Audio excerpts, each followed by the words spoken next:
کہ میں چند باتیں دجال کے خروج کے تعلق سے آپ تمام کے سامنے رکھنے کی کوشش کروں گا۔ بہرحال یہ بات دجال یا جسے مسیحی دجال کہا جاتا ہے، یہ لفظ میں سمجھتا ہوں آپ سب نے سنا ہے، بار بار سنا ہے، نہ صرف سنا ہے بلکہ بہت ساری باتیں اس کے تعلق سے اور بھی سن رکھی ہیں۔ ممکن ہے کچھ باتیں ثابت ہو کتاب و سنت سے، ممکن ہے اکثر باتیں وہ ہو جو خیاسی ہو یا افواہوں کے طور پر جو چلتی ہے، بس اس طرح سے ہوں گا اس طرح سے ہوں گا۔ تو جس طرح اس سے پہلے جو ہے امام مہدی، ان کے تعلق سے ہم نے تفصیلات دیکھی تھی، یہ اسی کی کڑی کا دوسرا حصہ ان نشانیوں کی۔ ہم نے دیکھا تھا کہ یہ نشانیوں کا جاننا، علامت قیامت کا معلوم کرنا، اور بالخصوص بڑی نشانیوں میں جس کی پہلی علامت یہ ہے جو آج ہونے والی ہے، تو ان کا جاننا انتہائی ضروری ہے، اس لیے کہ یہ وہ علامتیں ہیں جو آپ کو اور مجھے بتاتی ہے کہ ہم قیامت سے کتنے قریب ہے، یا قیامت ہم سے کتنے قریب ہے، یہ کب واقع ہونے والی ہے۔ قیامت کب آئیں گی یہ ہم اور آپ نہیں جانتے، لیکن اس کے وقوع، اس کے ہونے سے پہلے کچھ باتیں ہوں گی، کچھ چیزیں ہوں گی، یاد رکھیں۔ ان میں سے، ان کڑی میں سے جو سب سے پہلی چیز ہے، جو سب سے پہلی نشانی ہے، ٹھیک ہے، جو ہونے والی ہے، وہ ہے دجال کا خروج، پھر عیسیٰ علیہ السلام کا نزول، اور مہدی، عیسیٰ علیہ السلام اور دجال، مسیح دجال، یہ تینوں علامتیں ایک وقت میں ایک وقت ہونے والی ہیں۔ پچھلی کڑی سے اس کڑی کو میں یوں جوڑوں گا کہ سب سے پہلے جو ہے امام مہدی آئیں گے، امت مسلمہ ان کے ہاتھ پر بیعت کریں گی، نیکوکار بدکار برے لوگ مارے جائیں گے، جنگ ہوں گی خود مسلمانوں میں سے اور اس کے علاوہ کافروں میں سے۔ اس کے بعد امن و امان کا ایک ماحول ہو جائے گا، دنیا جو ہے 7، 8 یا 9 برس تک جو ہے ایسا دورہ دیکھیں گی جو اس سے پہلے کبھی نہ دیکھا تھا۔ اس کے بعد ایک زمانہ آئے گا کہ انہی کے زندگی کے ایک وقت میں، ایک مرحلے میں، واللہ عالم یہ کب ہوگا ہم نہیں جانتے، لیکن امام مہدی کے زندگی میں ایک مرحلہ آئے گا کہ جس مرحلے میں دجال کا خروج ہوگا، اور دجال کا جب خروج ہوگا تو اس کو ختم کرنے کے لیے اللہ رب العزت نے اپنی ایک آیت، ایک نشانی اپنے ایک نبی کو اس سے پہلے اٹھا لیا تھا۔ جب اس کی قوم نے یا ان کی قوم نے انہیں قتل کرنے کا منصوبہ ارادہ کیا اور اللہ رب العزت نے ان کو بررفع اللہ علیہ، اللہ نے کہا، اللہ نے اپنے طرف انہیں اٹھا لیا اور بلا لیا، اب اس نبی کے آنے کا وقت ہوگا۔ تو بہرحال یہ دوسری علامت یا بڑی علامتوں میں پہلی علامت، امام مہدی کے دور میں ہی یہ سلسلہ ہوگا کہ دجال جو ہے خروج کر جائیں گا، وہ نکلیں گا، جس کے کڑی اور سلسلے میں پھر عیسیٰ علیہ السلام آئیں گے، اور اس کے بعد دیگر علامتیں ایک کے بعد ایک، پے در پے، ایک کے بعد ایک چلیں گی۔ جو حدیث میں نے آپ کے سامنے جو ہے پڑھی، یہ ایک حدیث کا مختصر سا حصہ تھا جس میں نبی اکرم صلی اللہ علیہ وسلم فرمایا، ان الساعۃ لا تکون حتی تکون 10 آیات، قیامت ہرگز قائم نہ ہوں گی جب تک کہ تم 10 آیتیں نہ دیکھ لو گے، اس کی 10 بڑی بڑی نشانیاں نہ ظاہر ہو جائیں گی، قیامت تب تک قائم نہیں ہوں گی۔ جس میں سے فرمایا 10 آیات، الدخان، دھوئیں کا نکلنا، اس کے بعد فرمایا والدجال، اور مسیحی دجال کا خروج، اس کا نکلنا، پھر فرمایا والدابہ، اور زمین سے ایک جانور کا نکلنا، وطلوع الشمس من المغرب، اور سورج کا مغرب سے نکلنا۔ بہرحال حدیث اور طویل ہے، لمبی ہے۔ تو اس حدیث میں جو علامتیں بتائی نبی اکرم صلی اللہ علیہ وسلم نے، اس میں ایک علامت ہے والدجال، کہ دجال کا خروج یہ علامت قیامت کی بڑی نشانی ہے، اور میں اور آپ جیسے کہ ہم جانتے ہیں علامت یہ قیامت کی یہ بڑی نشانی آنے کے بعد توبہ قبول نہیں ہوں گی۔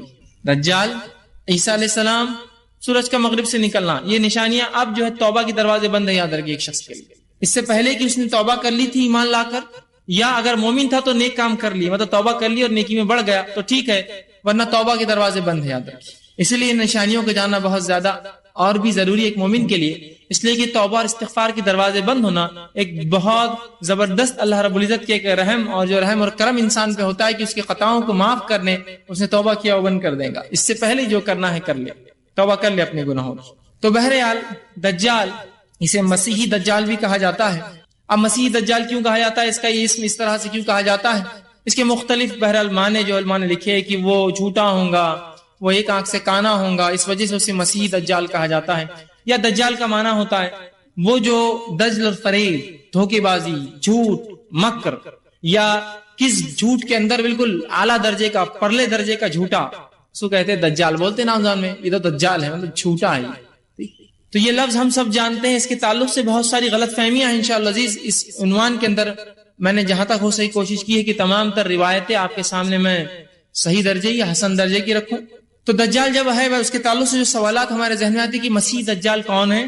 ایک سوال یہ آتا کہ آج وہ موجود ہے, اسی طرح جو کیا اس سے پہلے بھی کبھی اس کو کسی نے دیکھا ہے, اس کا کیا معاملہ ہے, اس کی علامت کیا ہوں گی, یہ کب نکلیں گا, اسی طرح اس کے خروج کے سبب اسباب کیا ہوں گے, کیا وجوہات ہوں گی جب یہ نکلیں گا.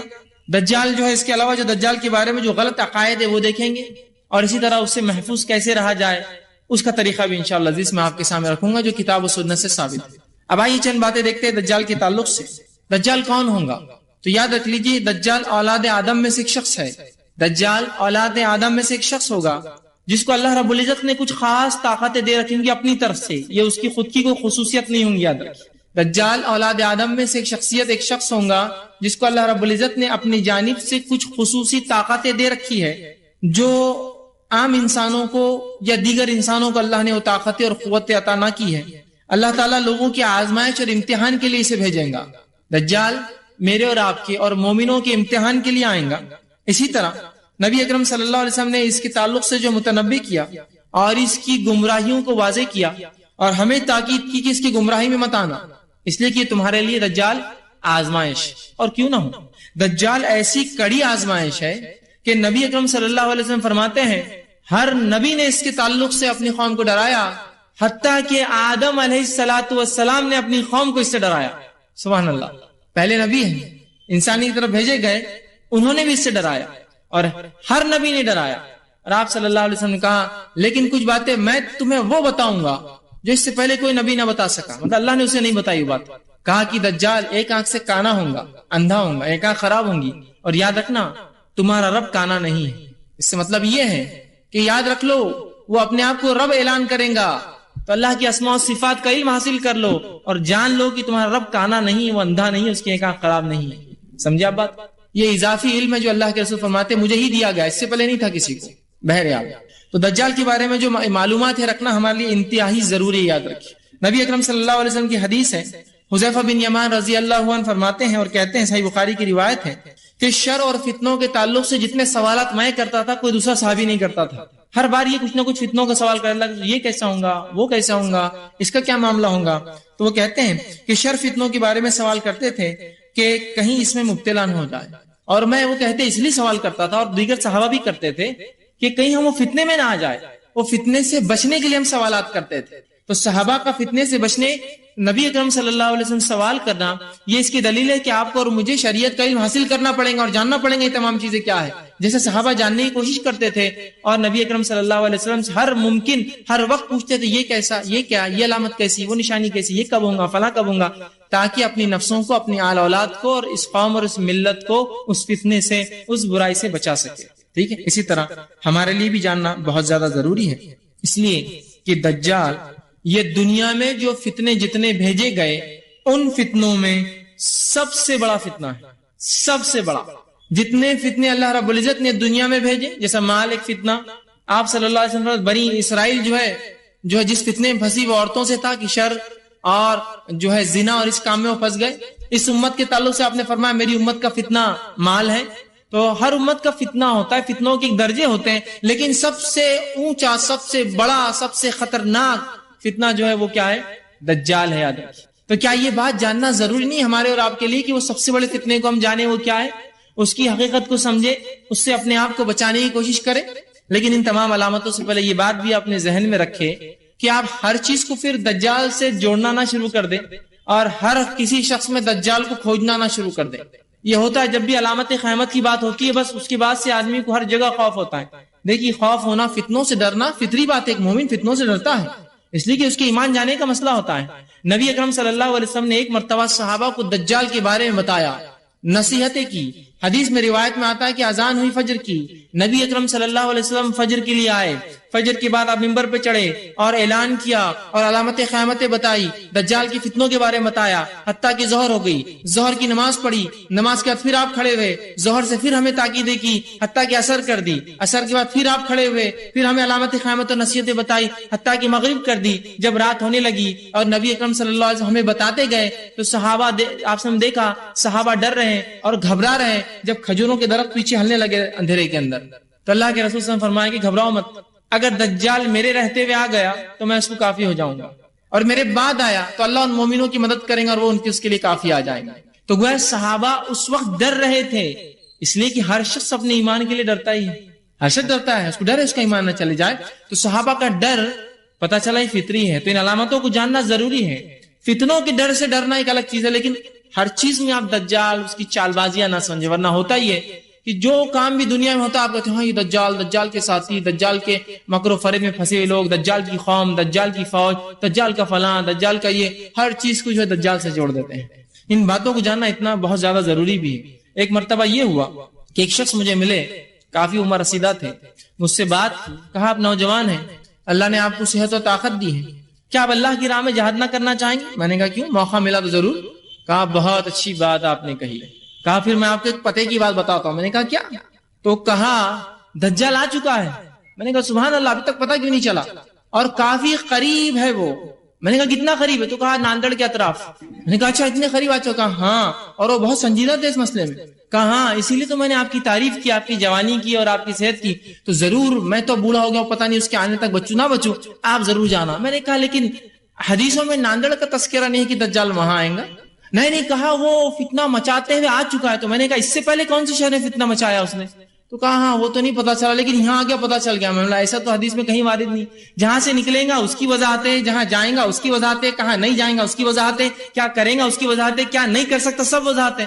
تو آپ نے تو سیدھا اس کو یہاں لا لیا. تو پھر تھوڑے وہ کشمکش میں آئے. کہا میں سوچ کر، میں نے کہا اور سوچئے ایک بار، اور تذکرہ کیجئے اور معلومات ان ڈیپتھ نکالیے کہ اتنی بڑی خبر معلوم کیسے نہیں ہوئی. چھوٹی موٹی خبر، فلاں کتے نے کاٹ لیا، یہ پان کی پچکاری پھسل گیا، اس کے منہ پہ کیلا لگا، اس کو جوتا پڑتے پڑتے بچ گیا، دن بھر چلتی ہے. اتنی بڑی خبر دجال کا آنا اور میڈیا نے رپورٹ نہیں کیا، ایسے کیسے ہو سکتا؟ تو تھوڑے فکر مند ہو گئے. ٹھیک، اتنا بھی کوئی ایسا معاملہ نہیں ہے کہ ہر جگہ دجال، ہر کسی اندھیرے کے پیچھے آپ دجال کو تصور کرے، ہر شخص میں دجال کی چال بازیاں تصور کرے، ہر انسان جو مسلمان کے خلاف کچھ کرے ہاں دجال کی فوج کا آدمی دکھتا ہے. یہ اس طرح سے بھی نہیں. اسی لیے ضروری ہے اس عنوان کو سمجھنا اور جاننا. آئیے آگے جو ہے جہاں دجال کی معلومات رکھنا ضروری ہے تاکہ اس کے مکر اور فریب، فتنے اور فساد سے ہم اپنی حفاظت کر سکیں. اسی طرح جو ہے یہ بات بھی جاننا ضروری کہ اللہ رب العزت جس کو بچانا چاہے وہی بچ سکتا ہے اس کے فتنوں سے. یہ بات بھی اپنی جگہ طے ہے. کوشش ہمارا کام ہے، جاننا ہمارا کام ہے، اور اللہ سے دعا کرنا ہمارا کام ہے، لیکن یہ بات یاد رکھ لیجیے اللہ رب العزت ہی اس کے فتنوں اور شر سے جس کو بچا لے وہ بچ سکتا ہے. اب اس کا نام مسیح دجال کیوں ہے؟ تو مسیح دجال اس لیے کہا جاتا ہے اسے کہ اس کی ایک آنکھ جو الٹی آنکھ ہوں گی، بائیں آنکھ، یہ خراب ہوں گی. تو علماء لکھتے ہیں اس وجہ سے اس کو مسیح، اور دجال جھوٹ کی وجہ سے، مسیحی دجال مطلب ایک آنکھ سے اندھا، جھوٹا. اسی طرح علماء لکھتے ہیں کہ وہ چونکہ ساری زمین پر گھومیں گا، دجال جب نکلیں گا، ظہور کریں گا تو پوری زمین پر گھومیں گا، کوئی شہر کوئی بستی اس کی فتنے سے نہیں بچنے والی. یاد رکھیے گھومیں گا چونکہ پورے اس میں، تو لہذا چونکہ وہ گھومیں گا اس وجہ سے اس کو مسیحی کہا جاتا ہے، گھومنے والا، گھوم کر جو دجل، مکر، فریب، جھوٹ کو پھیلائیں گا، مسیح دجال. یہ اس کے اسم، اس کے جو ہے نام کے تعلق سے آتا ہے. اسی طرح جو ہے دجال کا دعویٰ کیا ہوگا؟ یاد رکھیے دجال کا دعویٰ یہ ہوگا، اور بہت بڑا دعویٰ کریں گا. پہلے وہ دعویٰ کریں گا ایک نیک شخص ہونے کا، دوسرا وہ دعویٰ کریں گا نبی ہونے کا، تیسرا وہ دعویٰ کریں گا رب ہونے کا. یہ اس کا دعویٰ ہوگا. یاد رکھیے پہلا نیک شخص، دوسرا نبی، اور تیسرا وہ اپنے آپ کو جو ہے اللہ جو ہے اعلان کر دیں گا. اور نبی اکرم صلی اللہ علیہ وسلم اس تعلق سے وضاحت کی اور فرمایا اور یوں کہا، جس کو جو ہے صحیح بخاری نے روایت کیا، بے شک دجال کانا ہے اور تمہارا رب کانا نہیں. یاد رکھو مطلب وہ رب ہونے کا دعویٰ کریں گا. ارے مسلمانوں جان لو اللہ رب العزت کانا نہیں ہے، ایک آنکھ اس کو نہیں ہے، ٹھیک، یا ایک آنکھ خراب نہیں ہے اس کی، تمہارا رب کانا نہیں ہے. جبکہ دجال کیا ہوگا؟ کانا ہوگا، رب ہونے کا دعویٰ کریں گا. نبی اکرم صلی اللہ علیہ وسلم کے دور میں جب آپ صلی اللہ علیہ وسلم صحابہ کو دجال کے بارے میں بتایا تو صحابہ جو ہے اس معاملے میں بڑا غور و فکر کرنے لگے. اور ایک شخص تھا جس کے اندر کچھ صفتیں صحابہ نے دیکھی جو نبی اکرم صلی اللہ علیہ وسلم دجال کے تعلق سے بتایا کرتے تھے. انہوں نے ایک شخص میں صفت دیکھی. اس کا ایک بڑا لمبا واقعہ آتا ہے، وہ بھی رکھ دیتا ہوں. ابن سیاد نامی ایک شخص تھا جو یہودی تھا، اس کے والدین یہودی تھے، یہ بھی یہودی تھا، اور صحابہ اس کے تعلق سے سوچا کرتے کہ یہ شاید دجال ہے. اور روایت میں آتا ہے، صحیح مسلم کی روایت ہے، عبداللہ ابن عمر رضی اللہ عنہما اس حدیث کے راوی وہ کہتے ہیں، اور یہ کہا آپ نے فرمایا کہ حضرت عمر بن خطاب اور چند دیگر لوگ ابن سیاد کے پاس جانب روانہ ہوئے اور نبی اکرم صلی اللہ علیہ وسلم بھی ان کے ساتھ گئے. وہ فرماتے آگے انہوں نے سے بنو مغالہ کے ایک قلعے کے پاس لڑکوں کے ساتھ کھیلتا ہوا پایا. اس وقت ابن سیاد بلوغت کے قریب تھا، مطلب یہ جوان نہیں ہوا تھا، وہ چھوٹا بچہ تھا. نبی اکرم صلی اللہ علیہ وسلم کی جو ہے آمد کا اس وقت اسے پتا چلا جب آپ صلی اللہ علیہ وسلم ساتھ میں تھے، صحابہ کو ساتھ چلے. ابن سیاد جس کے بارے میں صحابہ کو شک تھا، جو صفتیں جو بتائی تھی آپ صلی اللہ علیہ وسلم نے، اس لڑکی کے اندر کچھ باتیں دکھتی تھی، صحابہ نے آپ سے بیان کیا. آپ سے کہا چلو پھر دیکھتے ہیں تاکہ وضاحت ہو جائے صحابہ کے سامنے کہ ایسا ہے یا نہیں ہے. وہ گئے. ابن سیاد کو یہ پتہ ہی نہیں چلا. آپ جب پیچھے گئے اور اس کی پیٹھ پر ایک زوردار مارا تب اسے پتا چلا کہ اللہ کے رسول صلی اللہ علیہ وسلم آئے ہیں. اس کے بعد رسول اکرم صلی اللہ علیہ وسلم فرمایا اور کہا کیا تو گواہی دیتا ہے کہ اللہ کے سوا اللہ کا میں رسول ہوں؟ کیا تو گواہی دیتا ہے میں اللہ کا رسول ہوں؟ تو ابن سیاد نے کہا کہ تم امیوں کی طرف بھیجے گئے نبی ہو. میں نہیں مانتا یہ بات کو، امیوں کی طرف عربوں کی طرف بھیجے گئے نبی ہو. اس کے بعد آپ صلی اللہ علیہ وسلم پھر ابن سیاد سے فرمایا اور کہا اس سے کہا اللہ کے رسول نے پوچھا کیا تو گواہی دیتا ہے کہ میں اللہ کا رسول ہوں؟ تو اس نے کہا، پھر ابن سیاد نے آپ سے کہا کیا تم گواہی دیتے ہو کہ میں اللہ کا رسول ہوں؟ تو آپ صلی اللہ علیہ وسلم نے کہا میں گواہی دیتا ہوں کہ تو اللہ کا رسول نہیں ہے اور میں اللہ کا رسول ہوں اور میں تمام انبیاء پر ایمان لاتا ہوں جو پچھلے گزرے ہیں. اس کے بعد رسول اکرم صلی اللہ علیہ وسلم کہ اس نے رسالت کا انکار کیا اور آپ صلی اللہ علیہ وسلم نے اس کی رسالت کا انکار کیا. اور اس کے بعد آپ سے پوچھا تجھے کیا نظر آتا ہے؟ تو اس نے کہا ابن سیاد نے میرے پاس سچا اور جھوٹا آتا ہے. اس سے مراد اس کے پاس شیاطین آتے تھے جو اس کو سچ اور جھوٹ بولتے تھے. کہا میرے پاس سچا اور جھوٹا آتا ہے. کہا اچھا. اس کے بعد ابن سیاد نے جو ہے جب کہا میرے پاس، آپ نے فرمایا پھر تو تیرا معاملہ تو خلط ملط ہو گیا، تو دجال نہیں. دجال یقینی ہوگا، خلط ملط نہیں، سچا اور جھوٹا نہیں، اس کو پتا ہوگا وہ کیا ہے. تو کہا پھر تو تیرا معاملہ خلط ملط ہو گیا. پھر آپ صلی اللہ علیہ وسلم فرمایا میں نے تجھ سے پوچھنے کے لیے دل میں ایک بات چھپا رکھی ہے، ایک چیز چھپا رکھی ہے، کیا تو بتا سکتا ہے وہ چیز کیا ہے؟ اور آپ صلی اللہ علیہ وسلم جب نکلے تھے گھر سے تو آپ پر ایک نئی سورت کی کچھ آیتیں نازل ہوئی تھی، جس سورت کی ان آیتوں کے تعلق سے سورت کا نام آپ نے اپنے دل میں رکھا تھا، ابھی صحابہ کو بھی نہیں کہا تھا. تو فرمایا کیا تو جانتا ہے میرے دل میں کیا جو میں نے تجھ سے چھپا رکھا ہے؟ تو ابن سیاد نے جب یہ سنا تو کہا اور پہلی دیر تو خاموش رہا. اس کے بعد اللہ نے اسے توفیق نہ دی، بولنے کی کوشش کرنا چاہ رہا تھا، وہ کوشش کیا، بول نہ سکا. آپ صلی اللہ علیہ وسلم نے اپنے دل میں دخان لفظ، سورہ دخان نازل ہوئی تھی، وہ لفظ چھپا رکھا تھا. اس نے کوشش کی ان شیاطین کے ذریعے معلوم کرنے کی، نہ کر سکا، لیکن اتنا ضرور معلوم کر سکا اور کہا دخ تیرے دل میں دھواں ہے. آپ صلی اللہ علیہ وسلم نے جب اس نے یہ جواب دیا، آپ کے دل میں ایک لفظ چھپا تھا، کوشش کی، کچھ حد تک پہنچ گیا، یقین طور سے دخان لفظ نہیں بول سکا، گھبرا گیا، پریشان رہ چکے. جب شیاطین کسی کوئی بات پہنچاتے ہیں نا، وہ مکمل نہیں پہنچا سکتے ہیں، جھوٹ موٹ ملا کر کرتے ہیں. تو کچھ حد تک بہرحال اس نے اس بات کو کہہ دیا اور دکھ کہا اور اس کو اس کی توفیق نصیب نہیں. پھر آپ صلی اللہ علیہ وسلم فرمایا پھٹکار ہے تجھ پر، تو اپنی حیثیت سے آگے نہیں بڑھ سکیں گے، مطلب تو ایک کاہن ہے اور اس کہانت سے آگے نہیں بڑھ سکتا. صحابہ کو وضاحت کر دی دجال نہیں، وہ کاہن ہے صرف. تو آپ کو پتا چلا کاہن جو کہانت کرتے ہیں وہ آپ کی دل کی بات بھی بتا سکتے ہیں کبھی کبھار، اس لیے کہ وہ شیاطین کے ذریعے، جو آپ سے فرمایا شیطان انسانی رگوں میں کس طرح دوڑتا ہے، خون کی طرح دوڑتا ہے. تو وہ شیاطین جو پرلے درجے کے شعبدے باز ہوتے ہیں، ان شیاطین کے ذریعے آپ کے دل کی بات بھی پتا کر سکتے. اس لیے آپ بہت سارے واقعات سنتے ہیں نا، بہت بڑے فلاں تھے، ان کے پاس کوئی شخص گیا، دل میں برا سوچتا تھا، انہوں نے اس کے گال پہ تھپتا ہوا کہا بیٹا بڑوں کے بارے میں برا نہیں سوچتے. آپ بولتے ہیں اس کو کیسے پتا چلا میں برا سوچ رہا تھا؟ سمجھ گئے آپ کیسے پتا چلا؟ اسی طرح کی شیاطین ان کو خبریں دیتے ہیں اس کے دل میں کیا ہے. ٹھیک ہے، شعبدے بازیاں کراتے ہیں، اس طرح کی باتیں. تو آپ صلی اللہ علیہ وسلم کے دل میں دکھ تھا، چھپا کے لیے دخان تھا. بہرحال کچھ حد تک مکمل تو نہ بول پا، لیکن ضرور دکھ کے الفاظ کہے. اللہ نے اس کو مکمل بولنے کی توفیق نہ دی، لیکن صحابہ کا جو ایک غلط فہمی تھی کہ ابن سیاد جو ہے یہ دجال ہے، وہ معاملہ وہ ہو گیا. اس کے بعد آگے کی روایت آتی، سالم بن عبداللہ بن عمر جو ہے فرماتے ہیں، کہتے ہیں کہ عمر بن عبداللہ نے، ان کے والد نے ان سے فرمایا کہ آپ صلی اللہ علیہ وسلم اس کے بعد ابن سیاد جب گھر جا کے سو گیا، لیٹ گیا، کیونکہ صحابہ کو ابھی تھوڑا شک تھا، آپ سمجھ چاہتے تھے کہ کنفرم ہو جائے. چھپتے چھپتے اس سے گھر کے پاس گئے اور مختلف اس کے کھیت میں پہنچے. وہ سو رہا تھا، اس کی ماں جو ہے کچھ کام کر رہی تھی، اور جھاڑوں کے پیچھے چھپتے ہوئے حضرت عمر ان کے ساتھ سے رضی اللہ عنہ چھپتے ہوئے ابن سیاد تک پہنچنے لگے. اتنے میں اس کی ماں نے دیکھ لیا اور کہا ابن سیاد، جو اس کا نام صاف تھا، صاف جو ہے محمد جو ہے تمہیں جو ہے دیکھ رہے ہیں. تو اللہ کے رسول صلی اللہ علیہ وسلم فرمائے اگر اس کی ماں بیچ میں دخل نہ دیتی تو پھر تو معاملہ اس کا پورا آج کھل ہی جاتا کہ یہ کیا ہے، کیونکہ وہ کچھ نیند میں بڑبڑا رہا تھا. آپ سے وہ سننا چاہتے تو کیا بڑبڑاتا ہے. بہرحال لیکن آپ صلی اللہ علیہ وسلم گئے، پھر اس سے وہی سوالات کی جو پہلے کیے تھے، کیا تو یہ اس چیز کا جو ہے گواہی دیتا ہے میں اللہ کا رسول ہوں؟ اس نے کہا کیا تم گواہی دیتے ہو کہ میں اللہ کا رسول ہوں؟ بہرحال پورا معاملہ آپ نے فرمایا کہ ایک شعبدے باز ہے، اس سے زیادہ بہرحال ابن سیاد اور کچھ نہیں تھا. اور قیامت تک چونکہ 30 دجال آئیں گے، 30، جس میں سے دجال اکبر وہ مسیحی دجال ہوں گا جو قیامت سے پہلے آئیں گا، اور 29 چھوٹے چھوٹے ہوں گے.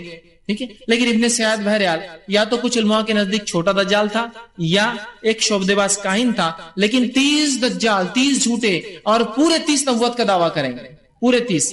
آپ صلی اللہ علیہ وسلم سے قیامت تک 30 دعوے دار ہوں گے. ٹھیک ہے. بہرحال اسی طرح ایک سوال ذہن میں آتا ہے، جب دجال اتنا خطرناک ہے کہ آدم علیہ السلام نے ڈرایا، دجال کے بارے میں رسول اللہ صلی اللہ علیہ وسلم نے اتنا بتایا، قرآن میں دجال کا تذکرہ کیوں نہیں؟ علامہ ابن کثیر رحمہ اللہ اس کے تعلق سے بڑی بہترین بات لکھتے اور کہتے ہیں دجال کے فتنے سے صرف وہی شخص بچ سکتا ہے، دجال کے فتنے سے صرف وہی شخص بچ سکتا ہے جو احادیث رسول کو ماننے والا ہو، ورنہ اتنے بڑے فتنے سے وہ نہیں بچ سکیں گے. یاد رکھیں، بہت سے لوگ ہوتے ہیں نا منکر حدیث ہوتے ہیں، وہ اپنے آپ کو بہرحال کہتے ہیں اہل قرآن نہیں ہوتے ہیں، منکر حدیث صحیح لفظ ہے ان کے لیے، حدیث کے انکار کرنے والے ہوتے ہیں. وہ کہتے ہیں قرآن ہمارے لیے کافی ہے. اب چونکہ قرآن میں تذکرہ نہیں دجال کا، لہذا ہم نہیں مانیں گے، لہذا ہم نہیں مانتے اسے. تو انداز لگا لیجیے، اللہ ابن کثیر نے بڑی پیاری بات کہی، چونکہ اللہ رب العزت کتاب کے ساتھ ساتھ نبی کی زندگی کو محفوظ کرتا ہے، تاکہ کتاب تو ایک گائیڈ بک ہوتی ہے، گائیڈ لائنز ہوتے ہیں، اس گائیڈ لائنز پر کیسا عمل کرے وہ نبی کی زندگی ہوتی ہے. تو اللہ کی کتاب یہ جو ہے اگر ایک تھیوری ہے تو نبی کی زندگی پریکٹیکل نمونہ ہوتی ہے کہ اس تھیوری پر کیسا عمل کیا جائے. سمجھ رہے ہیں بات کو؟ تو بہرحال جو نبی کی سنت پر عمل کریں گا، حدیث رسول کے ماننے والا ہوں گا، وہی بچ سکیں گا، ورنہ باقی تو پھر ڈوب جائیں گے اسی چکر میں کہ قرآن میں نہیں. اور واقعتاً قرآن میں بہت ساری باتیں نہیں علامت قیامت کے تعلق سے. چند باتیں تو ہے، عیسیٰ علیہ السلام کا آنا، یاجوج و ماجوج کا خروج ہونا، زمین سے جانور کا نکلنا، سورج کا مشرق مغرب سے نکلنا، کچھ ہے، سب نہیں ہے. لیکن تو اس میں سے یہ بھی ایک بڑی نشانی موجود نہیں ہے. تو بہت سے لوگوں ایک شبہ ہوتا ہے، شبہ کا جو بہرحال آپ ازالہ کر لیں. ٹھیک ہے. اسی طرح آپ صلی اللہ علیہ وسلم نے 10 نشانیاں فرمائی کہ قیامت سے پہلے 10 نشانیاں آئیں گی، اور یہ 10 نشانیاں میں جب ایک آ جائیں گی تو باقی ایسے آئیں گی جیسا مالا ٹوٹنے کے بعد موتی ایک کے بعد کھسکنا شروع ہو جاتے ہیں، بالکل فوراً ایک کے بعد ایک. ٹھیک. اسی طرح جو ہے اللہ کے رسول صلی اللہ علیہ وسلم فرماتے ہیں، حضرت ابو ہریرہ رضی اللہ عنہ حدیث کے راوی ہے، آپ نے فرمایا کہ صحیح مسلم کی روایت ہے، 3 چیزیں جب ظاہر ہو جائیں گی تو کسی شخص کا ایمان لانا اس کو فائدہ نہ دے گا. اس سے پہلے اگر ایمان نہ لا چکا ہو، سورج کا مغرب سے طلوع ہونا، دجال کا نکلنا، اور زمین سے بڑے جانور کا نکلنا، ان 3 چیزوں سے پہلے ایمان ضروری ہے، ورنہ ایمان کوئی فائدہ مند نہ ہوگا. اسی طرح ہم دیکھتے ہیں کہ عبداللہ ابن عمر رضی اللہ عنہ حدیث کے راوی آپ فرماتے ہیں اور کہتے ہیں، صحیح مسلم کی روایت ہے کہ ایک روز آپ صلی اللہ علیہ وسلم نے لوگوں سے خطاب کیا کھڑے ہوئے، اور آپ صلی اللہ علیہ وسلم نے جو ہے اللہ رب العزت کی حمد و ثنا کی اور فرمایا میں تمہیں اس سے ڈرا رہا ہوں، اور ہر نبی نے اپنی قوم کو اس سے ڈرایا ہے. میں تمہیں دجال سے ڈراتا ہوں اور ہر نبی نے اپنی قوم کو ڈرایا ہے، لیکن میں ایک ایسی بات تمہیں بتاؤں گا جو اس سے پہلے انبیاء نے نہیں بتایا اور کہا، تو جو ہے دجال کا آنا ہے، اور یاد رکھو تمہارا رب کا آنا نہیں ہے. ٹھیک ہے. تو یہاں اللہ کے رسول سے وضاحت کی. اسی طرح خروج دجال کے نکلنے سے پہلے کیا معاملات ہوں گے، کیا واقعات ہوں گے، کیا حالات ہوں گے دنیا کے، ذرا وہ بھی دیکھ لیتے ہیں. تو خروج دجال سے پہلے نافع بن عتبہ بن ابی وقاص رضی اللہ عنہ یہ فرماتے ہیں اور کہتے ہیں آپ صلی اللہ علیہ وسلم فرمایا اور کہا تم جزیرے عرب میں جنگ کرو گے.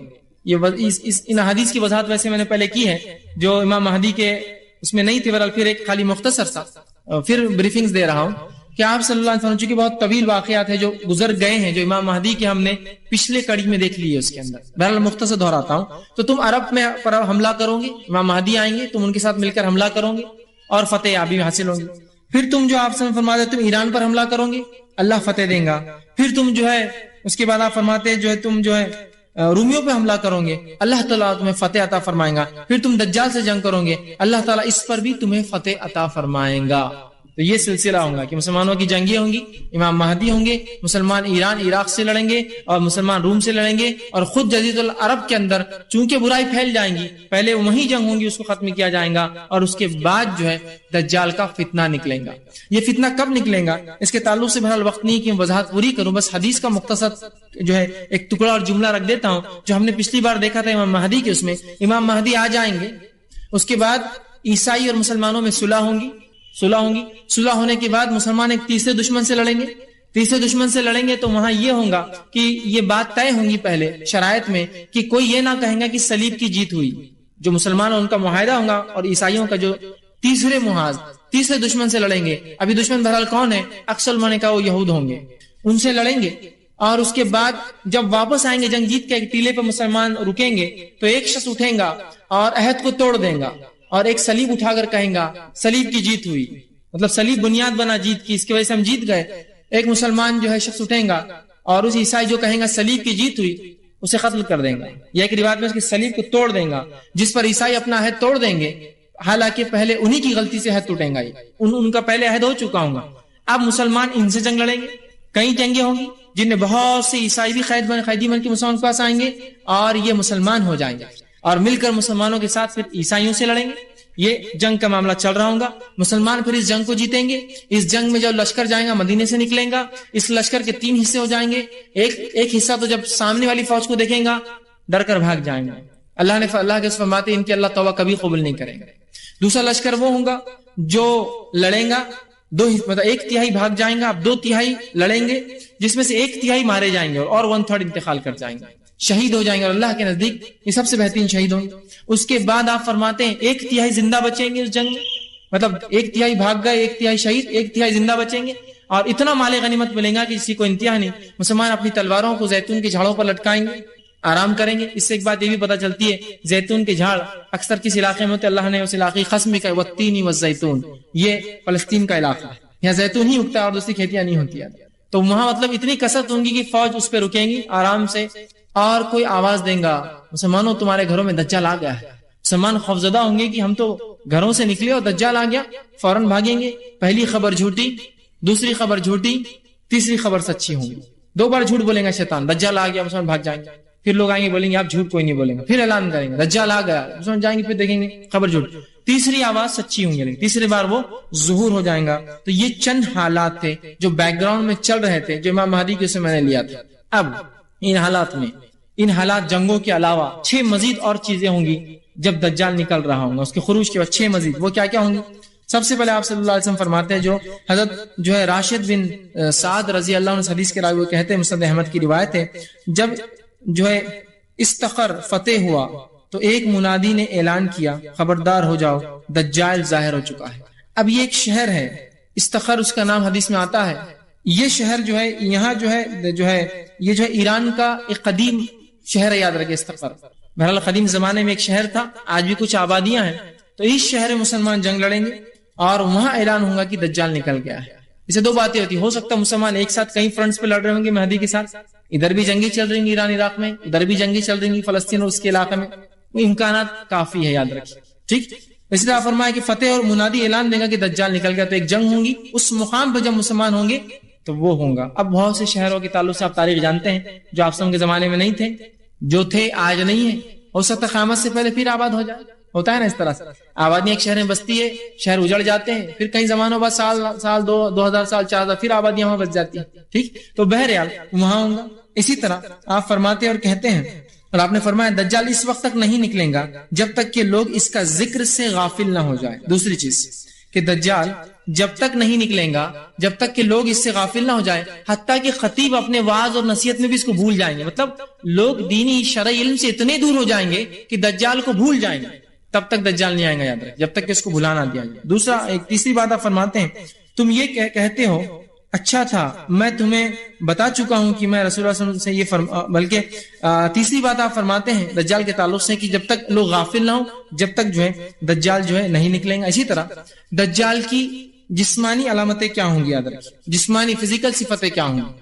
تو یاد رکھیے دجال کی اتنی تفصیلی جسمانی صفتیں آپ نے بتائی کہ ان صفتوں کو پڑھنے کے بعد میں سمجھتا ہوں ایک بیوقوف آدمی ہے جو دجال کو انسان نہ سمجھے اور اس کو ٹی وی اور پتہ نہیں کیا کیا ہوتا ہے لوگوں کے پاس. ایک آنکھ والا ہوگا تو بولے ٹی وی ہے نا، ایک آنکھ دکھتی ہے نا. تو دجال کے بارے میں درس چل رہا اور دجال پہ ہی آپ دیکھ رہے ہیں. لوگوں کا معاملہ اس طرح سے ہے چونکہ لا علمی اتنی عام ہو چکی ہے کسی کو انتہا نہیں، اور علم سے واقعتاً ہم اتنے دور ہے کسی کو انتہا نہیں کہ مطلب کبھی کبھار تعجب ہوتا ہے کہ کیا ہوگا اس قوم اور امت کا.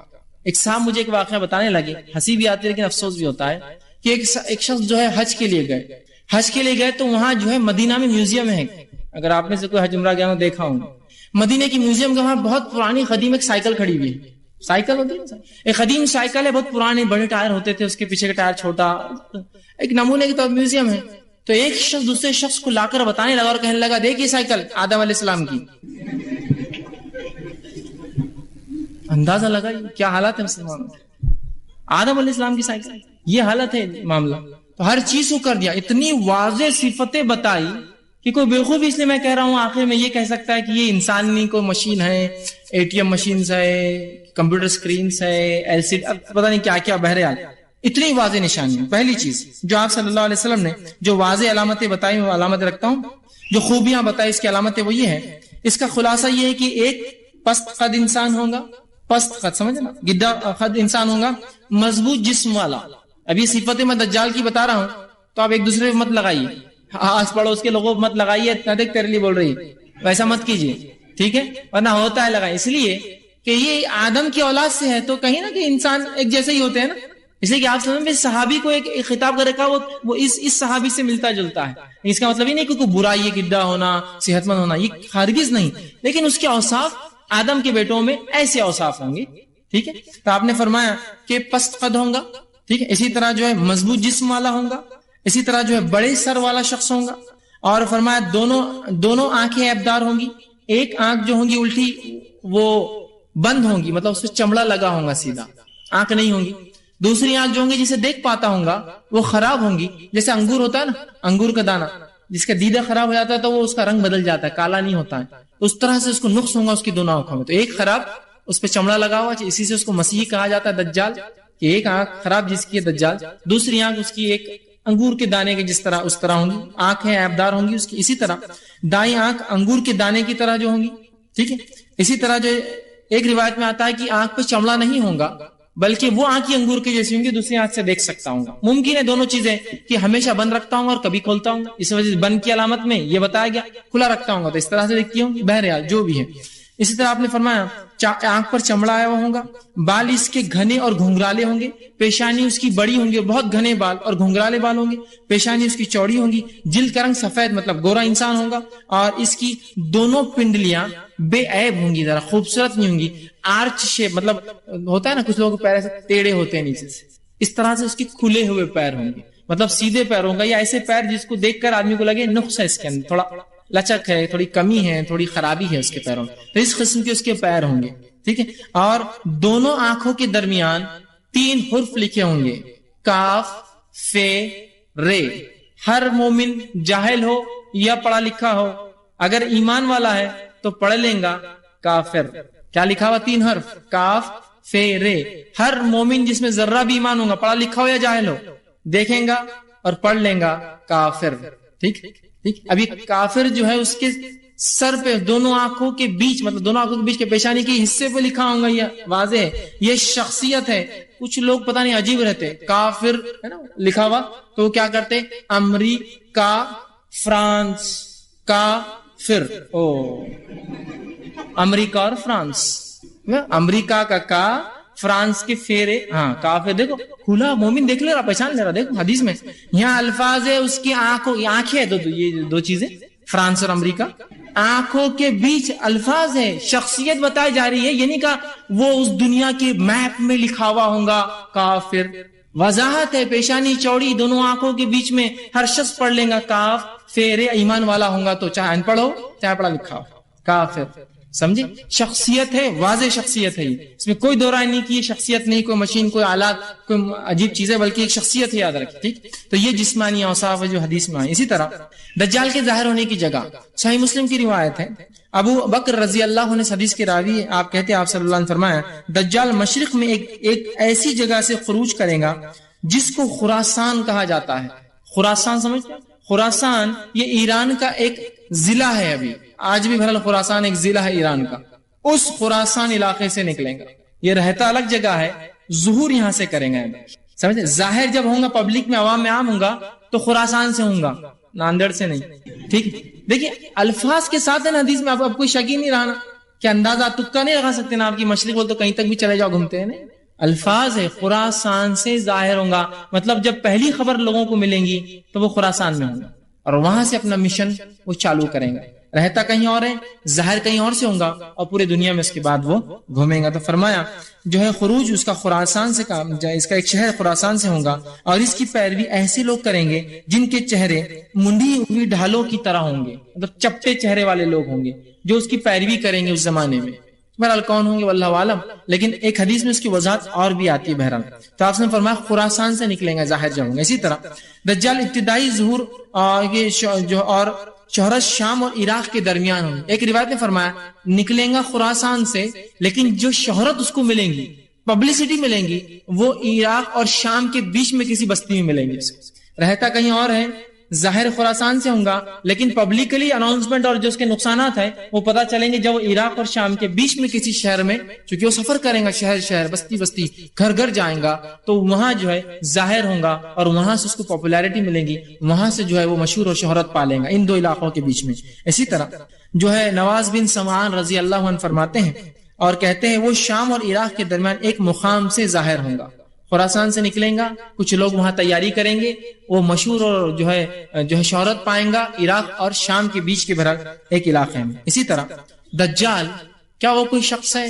کیا آج وہ ہے؟ آئیے اس کا جواب ہم دیکھتے ہیں۔ اب اس کا جواب آ رہا ہے، ایک پورا طویل واقعہ ہے جو صحیح مسلم کی روایت ہے۔ حدیث میں عامر بن شرجل اشجعی انہوں نے ایک بار جو ہے فاطمہ بنت قیس رضی اللہ عنہا سے کہا مجھے کوئی ایسی حدیث سنائیے جو آپ صلی اللہ علیہ وسلم سے آپ نے راست سنی تھی اور اب تک کس کو نہیں بتائی، اور مجھے بتائیے آپ وہ حدیث۔ اچھا تم ایسی حدیث مجھ سے سننا چاہتے ہو جو آپ صلی اللہ علیہ وسلم نے راست سنی، مطلب کسی اور کی طرح نہیں، میں خود تھی، تو سنو پھر۔ انہوں نے فرمایا اور کہا ایک روز رسول اللہ صلی اللہ علیہ وسلم کی منادی نے آواز دی، اعلان کیا کہ نماز کو آؤ، اذان کے علاوہ اعلان ہوا کہ نماز پڑھو اور آؤ وہاں خاص طور سے، ٹھیک۔ اس کے بعد جب منادی دی اور آواز سنی، وہ اعلان کر رہا تھا لوگوں نماز کھڑی ہونے والی ہے، مطلب اذان تو ہو گئی تھی لیکن کچھ نہ کچھ اسپیشل پروگرام ہے، اس لیے وہ کہہ رہا تھا نماز کھڑی ہو رہی، چلو مطلب اس کے بعد بیٹھنا ہے، تمہیں کچھ سننا ہے۔ اس کے بعد وہ کہتی ہے کہ یہ سن کر میں بھی مسجد چلی گئی، اور جب میں صف میں کھڑی ہوئی تو مردوں کے بعد کی جو عورتوں کی پہلی صف تھی اس میں تھی، مطلب ایک دم فور فرنٹ، میں سب سے سامنے بیٹھی اور سن رہی تھی یہ سب چیز۔ جب آپ صلی اللہ علیہ وسلم نماز پڑھ چکے اور نماز پڑھنے سے آپ فارغ ہوئے تو آپ ممبر پر جلوہ افروز ہوئے، ممبر پر بیٹھے چڑھ کر، اور آپ صلی اللہ علیہ وسلم جو ہے آپ کا چہرہ خوشنما تھا، آپ کے چہرے پر مسکراہٹ تھی، آپ کے چہرے پر تبسم تھی، مسکراہٹ تھی، آپ خوش تھے، جیسے کوئی چیز کی تصدیق ہو رہی، ہاں یہی تھا، ایسے ہی معاملہ تھا، خوش تھے آپ۔ اس کے بعد آپ صلی اللہ علیہ وسلم نے فرمایا کہا ہر شخص اپنی جگہ پر بیٹھ جائے، اور میری بات غور سے سنیں، میں کیا سنانا چاہ رہا ہوں۔ مطلب نماز کے علاوہ منادی جو دی گئی تھی اس مسئلے کے لیے تھی، اور فرمایا بیٹھا رہے، اور فرمایا آپ نے فرمایا کہ اللہ کی قسم میں تم کو جو باتیں رغبت دلاتا تھا جو دجال کے تعلق سے، اب وہ باتیں جو میں نے تم سے کہی تھی دجال کے تعلق سے، ایک شخص اس کی تصدیق کرنے آیا ہے۔ کیا کہا خوش ہو کر کہ میں تم سے جو دجال کے تعلق سے اس کے فتنوں کے بارے میں بتاتا تھا، تم لوگوں کو اس چیز کی تصدیق کرنے کے لیے ایک شخص آج آیا ہے۔ اور تمیم الداری رضی اللہ عنہ یہ ایک عیسائی شخص تھے، یہ 30 لوگوں کے ساتھ ایک جہاز میں سفر کر کے کہیں جا رہے تھے جب تک یہ عیسائی تھے۔ تو آپ سے ہم فرماتے ہیں کہ تمیم الداری جو آپ کے بازو بیٹھے تھے، ممبر کے بازو تھے، وہ ایمان لا چکے تھے لیکن پہلے عیسائی تھے، وہ یہاں آئے، اسلام قبول کیا اور واقعہ سنایا، جس واقعے کو رسول اللہ ممبر سے سنا رہے ہیں، واقعہ کیا سنیے۔ تو آپ نے فرمایا کہ کیا میں تمہیں دجال سے رغبت نہ دلاتا تھا؟ اب آؤ سنو۔ تمیم آئے میرے پاس اور فرمایا وہ نصرانی تھے، میرے یہاں آئے، میرے ہاتھ پر بیعت کی، انہوں نے اسلام قبول کیا، انہوں نے مجھے ایک واقعہ سنایا جو میری ان احادیث کے موافق ہے جو میں تمہیں دجال کے بارے میں سناتا تھا، مطلب میری باتوں سے موافقت کر رہی، اور وہ واقعی وجہ بنا تھا تمیم کے ایمان لانے کا۔ یاد رکھیے کیا واقعہ ہے، وہ انہوں نے مجھے بیان کیا جو آپ سے بیان کر رہے ہیں۔ اور تمیم نصرانی تھے، ایمان قبول کیا، وہ ایک الگ مسئلہ، مہر نبوت لگ رہی ہے اس پہ، اب کوئی شک کی گنجائش نہیں، رسول اللہ اس کو دہرایا۔ رسول اللہ آپ نے فرمایا کہ تمیم نے مجھ سے فرمایا وہ 30 لوگوں کے ساتھ ایک سفر پہ تھے، راستے میں طوفان آیا، طوفان میں کشتی ادھر سے ادھر مشرق سے مغرب اچھال اچھال کے جو ہے پانی نے پھینکنا شروع کیا۔ 1 مہینے تک ہم طوفان میں پھنسے رہے۔ 1 مہینے میں طوفان میں پھنسنے کے بعد کشتی ایک ایسے مقام پہ رکی جہاں ایک چھوٹا جزیرہ نظر آ رہا تھا، اس جزیرے کے پاس ہم نے جہاز کو روکا، کچھ لوگوں نے چھوٹی کشتی ہوتی ہے نا، جہاز میں چھوٹی کشتی ہوتی ہے، جو بہت سی جگہ جزیرے جو ہوتے ہیں وہاں ساحل برابر نہیں ہوتا، تو ہم نے کشتی نکالی، کشتی میں ہم لوگ سوار ہوئے، اس جزیرے کی طرف گئے۔ جب ہم جزیرے کی طرف گئے اور وہاں اترے تو ایک ایسی چیز اور ایسی شے ہمارے سامنے آئی، اور اس کے آنکھ پر اتنے بال تھے کہ اس کا اگلا اور پچھلا ہم کو سمجھ میں نہیں آتا تھا وہ کیا ہے۔ ہم نے کہا اے شخص تجھ پر لعنت ہو، کون ہے تو؟ مطلب تیرا نہ اگلا سمجھتا ہے نہ تیرا پچھلا سمجھتا ہے۔ مطلب اس کے جسم پر اتنے زیادہ بال تھے کہ تعجب اور حیرانی سے انہوں نے کہا کہ لعنت ہے تجھ پر منوس، کیسا تو انسان ہے، تیرا اگلا پچھلا کو سمجھتا نہیں، تو ہے بھی کیا چیز؟ تو اس نے کہا میرا نام جساسا ہے۔ تو نے کہا جساسا؟ تو کہا میں کسی کا جاسوس ہوں، میں کسی کا جاسوس ہوں۔ اور کہا میرا آقا جو اس محل میں بند ہے تمہیں بلاتا ہے، ذرا چلے جاؤ۔ تمیم کہتے ہیں کہ ہم پہلے ہی سے گھبرا لیے تھے، جس کا نہ اگلا سمجھتا نہ پچھلا سمجھتا تھا کیا ہے، مطلب اتنے بال تھے، ہم ڈرے ہوئے تھے۔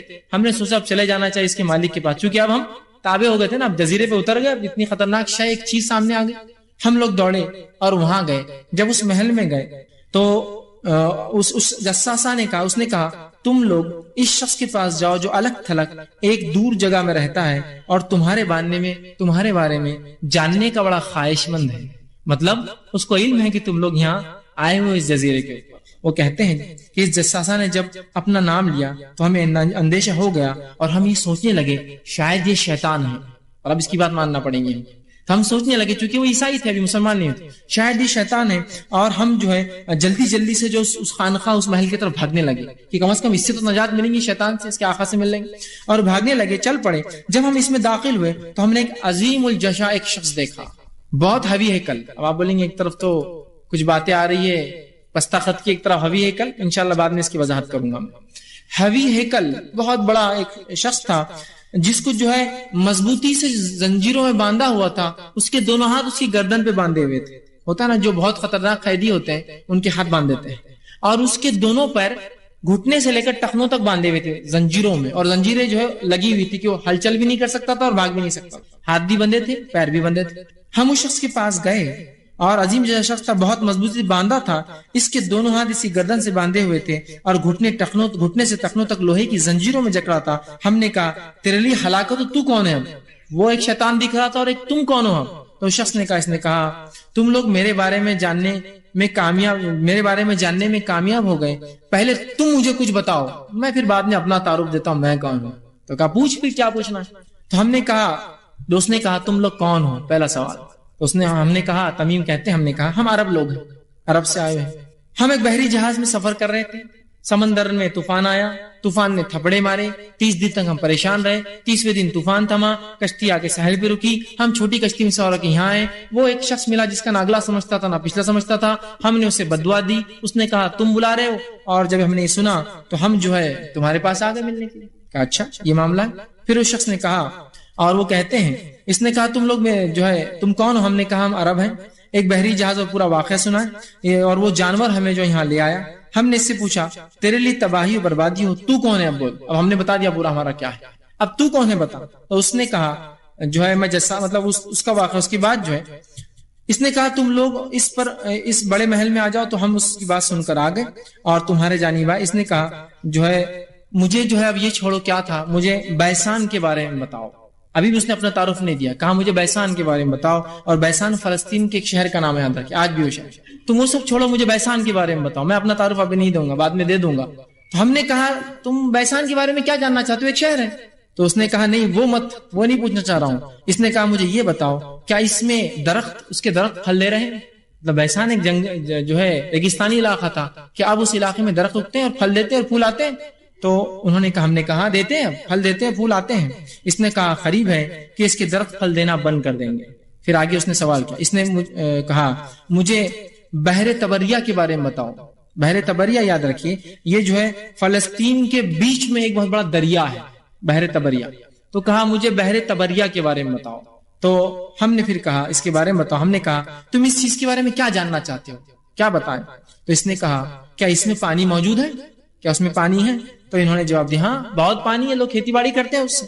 تو اس نے کہا قریب اس کا پانی ختم ہو جائے گا، اس نے پھر آگے کہا، اس نے کہا مجھے زغر کے چشمے کے بارے میں بتلاؤ۔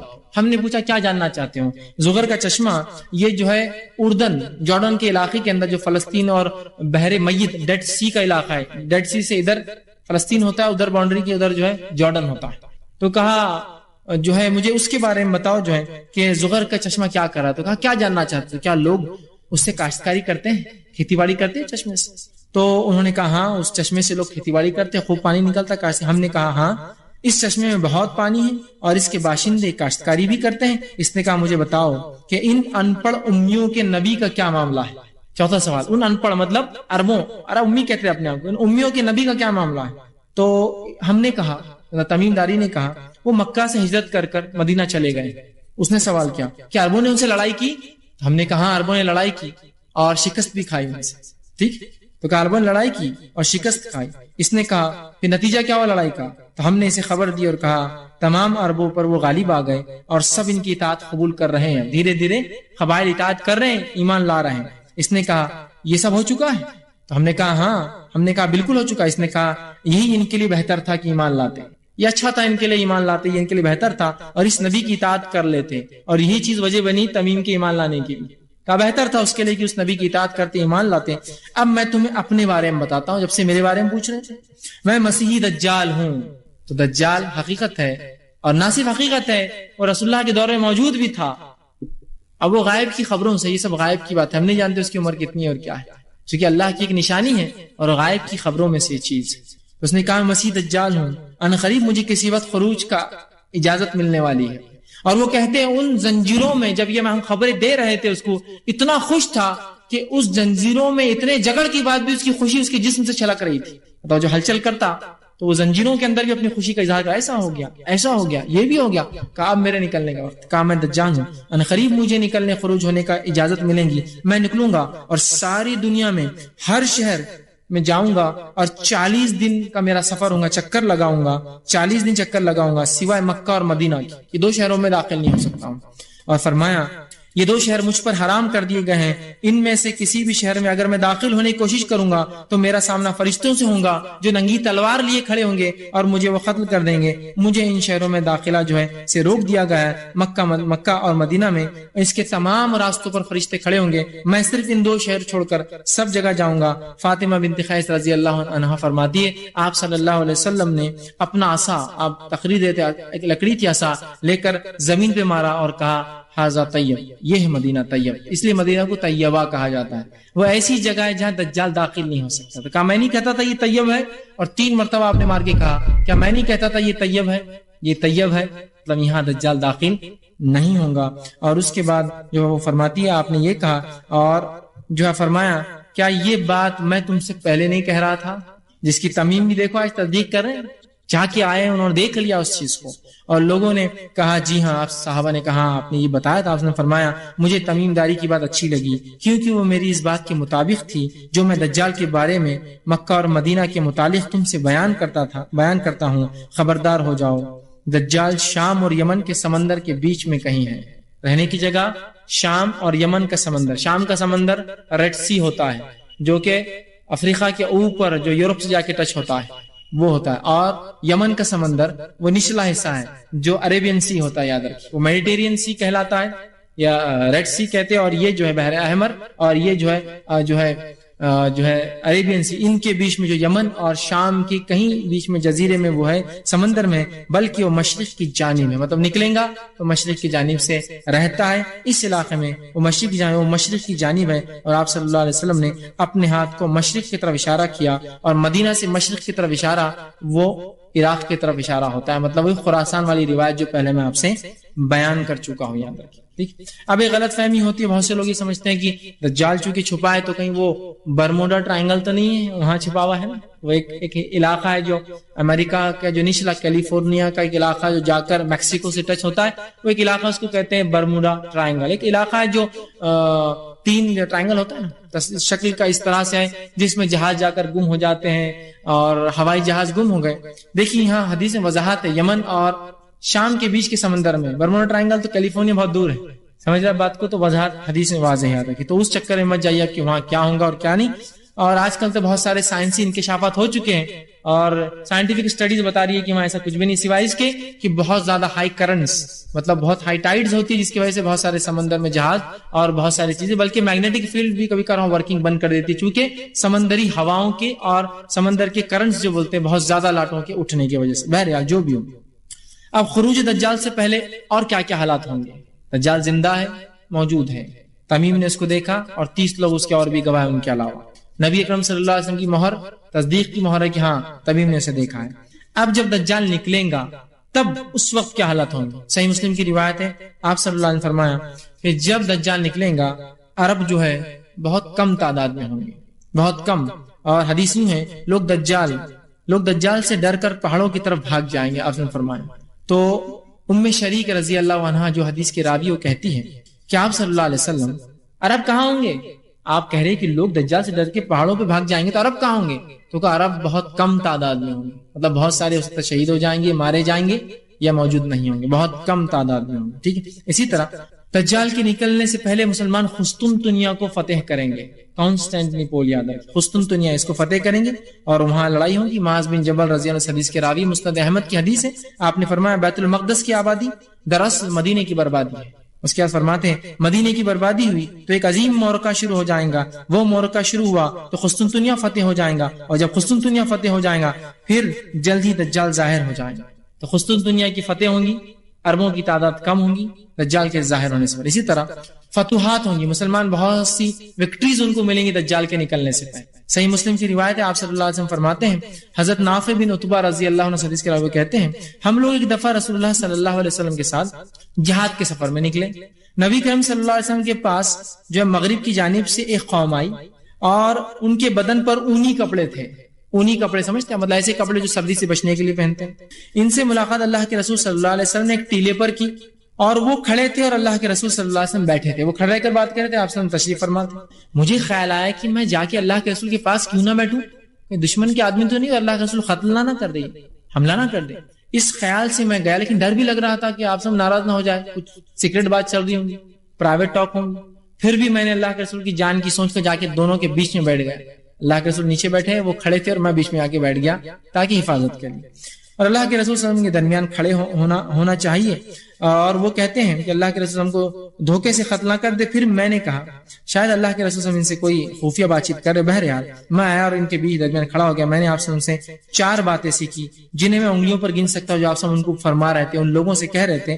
آپ نے فرمایا تم جزیرے عرب میں جنگ کرو گے تو اللہ تعالیٰ اسے فتح کر دے گا، پھر فرمایا پھر تم ایران پر حملہ کرو گے، اللہ تعالیٰ اسے فتح کر دے گا، پھر تم روم پر حملہ کرو گے، اللہ تعالیٰ تمہیں اسے فتح کر دے گا، پھر دجال پر حملہ کرو گے، اللہ تعالیٰ تمہیں اس معاملے میں بھی فتح یاب دے گا اور کامیاب کر دے گا۔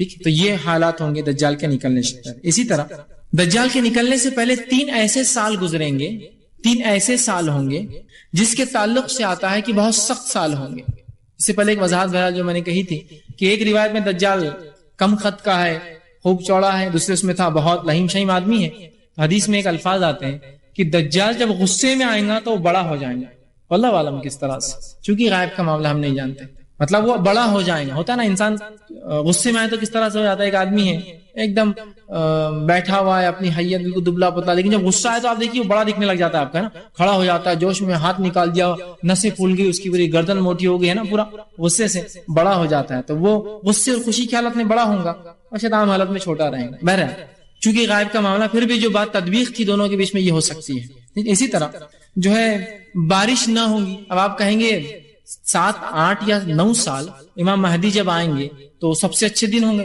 اب یہاں یہ روایت ہے کہ دجال کے آنے سے بارش، جبکہ امام مہدی زندہ ہے وہاں، یہ کیسے ہوگا؟ ہو سکتا ہے جو آپ کے ہاتھ تو ایمان لا جو مسلم سلطنت ہو وہاں خوشحالی ہوں گی، لیکن ابھی بھی آبادیاں باقی ہوں گی جہاں بدحالی ہوں گی، پاسبلٹی، ہر پاسبلٹی صحیح، چونکہ یہ سب غائب کی باتیں ہیں، کڑی کو جوڑنا ممکن نہیں ہوتا ہے، علماء کچھ تطبیق کرتے ہیں، ملانے کی کوشش کرتے ہیں، لیکن پھر آخر میں کہنا پڑتا ہے واللہ عالم بالصواب، اللہ ہی بہتر جانتا ہے کیا ایسا، لیکن ہوگا۔ تو آپ سے ہم فرمایا، ابن ماجہ کی روایت ہے، ابو امامہ باہلی رضی اللہ عنہ حدیث کے راوی وہ کہتے ہیں آپ صلی اللہ علیہ وسلم فرمایا دجال کے آنے سے پہلے 3 سخت سال گزریں گے۔ پہلا سال، لوگ ان سالوں میں شدید بھوک اور پیاس میں رہیں گے، مبتلا ہوں گے۔ پہلے برس اللہ تعالیٰ آسمان کو حکم دیں گا کہ وہ اپنی 1/3 بارش روک دے، زمین کو حکم دیں گا 1/3 اناج روک دے، آسمان سے 1/3 بارش کم، زمین سے 1/3 پیداوار کم۔ دوسرے سال اللہ آسمان کو حکم دے گا 2/3 بارش روک لے، زمین کو حکم دے گا 2/3 پیداوار روک دے. سیکنڈ ایئر 2/3 آسمان سے بارش کم، 2/3 جو ہے زمین سے پیداوار کم. تیسرے سال اللہ حکم دے گا زمین آسمان کو کہ 1/3 بھی نہیں، کچھ بارش نہ برسائے، حتیٰ کہ آپ سے فرماتے ایک قطرہ بھی پانی نہیں کرے گا. اور اس کے بعد فرمایا زمین کو حکم دے گا کچھ نہ ہوگا، اور اس سال کچھ بھی نہ اگے گا. آپ صلی اللہ علیہ وسلم فرماتے ہر شے مر جائیں گی، گائے بھینس بکریاں جانور سب مر جائیں گے سوائے اس کے جس کو اللہ زندہ رکھنا چاہے. بہت سخت 3 سال گزریں گے جب دجال آئیں گا. ٹھیک اسی طرح دجال جب آئیں گا تو فتنوں کی کثرت ہوں گی. یاد رکھیے بہت فتنے ہوں گے دنیا میں، اتنے فتنے کہ جس کی کوئی انتہا نہیں. یاد رکھیے تو بہت با کثرت جو ہے فتنے ہوں گے، اور اس کے بعد جو ہے دجال اس وقت نکلیں گا. اب جو ہے دجال جو ہے کیسے ظاہر ہوں گا، کہاں ہوں گا دیکھ لیا ہم نے، اس سے پہلے کے حالات دیکھ لیا. اب کیسے ظاہر ہوں گا، تو تمیم داری نے جو دجال کے تعلق سے بتایا کہ دجال جب ظاہر ہوں گا تو وہ شدید غصے کے عالم میں جو ہے باہر نکلیں گے. شدید غصے کے عالم میں اس کو بہت غصہ ہوگا، اور اس عالم میں جو ہے وہ اپنے قید سے باہر آئیں گا. اس کی روایت یہ ہے، اور ان قریب شدید غصے کے عالم میں اس کی زنجیریں ٹوٹ جائیں گی اور وہ اپنی قید سے باہر نکلیں گے. یاد رکھیے صحیح مسلم کی روایت، شدید غصے کی حالت میں ہوں گا تب وہ نکلیں گا. اب اس کے خروج کا سبب کیا ہوگا، کیوں وہ نکلیں گا؟ یاد رکھیے تو دجال صرف اس وقت اپنی قید سے نکل پائیں گا جب اسے شدید غصہ آئے گا، اور یہ شدید غصہ ہی اس کے نکلنے کا سبب بنے گا. اب زمین پر اس کی رفتار کیا ہوگی اور کتنے دن رہیں گا، اس کے تعلق سے یاد ہے کہ صحیح مسلم کی حدیث ہے، آپ صلی اللہ علیہ وسلم فرمایا یہ زمین پر بادل کو جس طرح سے تیز ہوائیں لے کر چلتی اتنی رفتار سے چلیں گا. بادلوں کو جس طرح تیز ہوا لے کر چلتی ہے اس طرح جو ہے دجال کی رفتار ہوگی. آپ نے فرمایا وہ اس بارش کی طرح ہوگا جس کے پیچھے بہت تیز ہوا ہوتی ہے.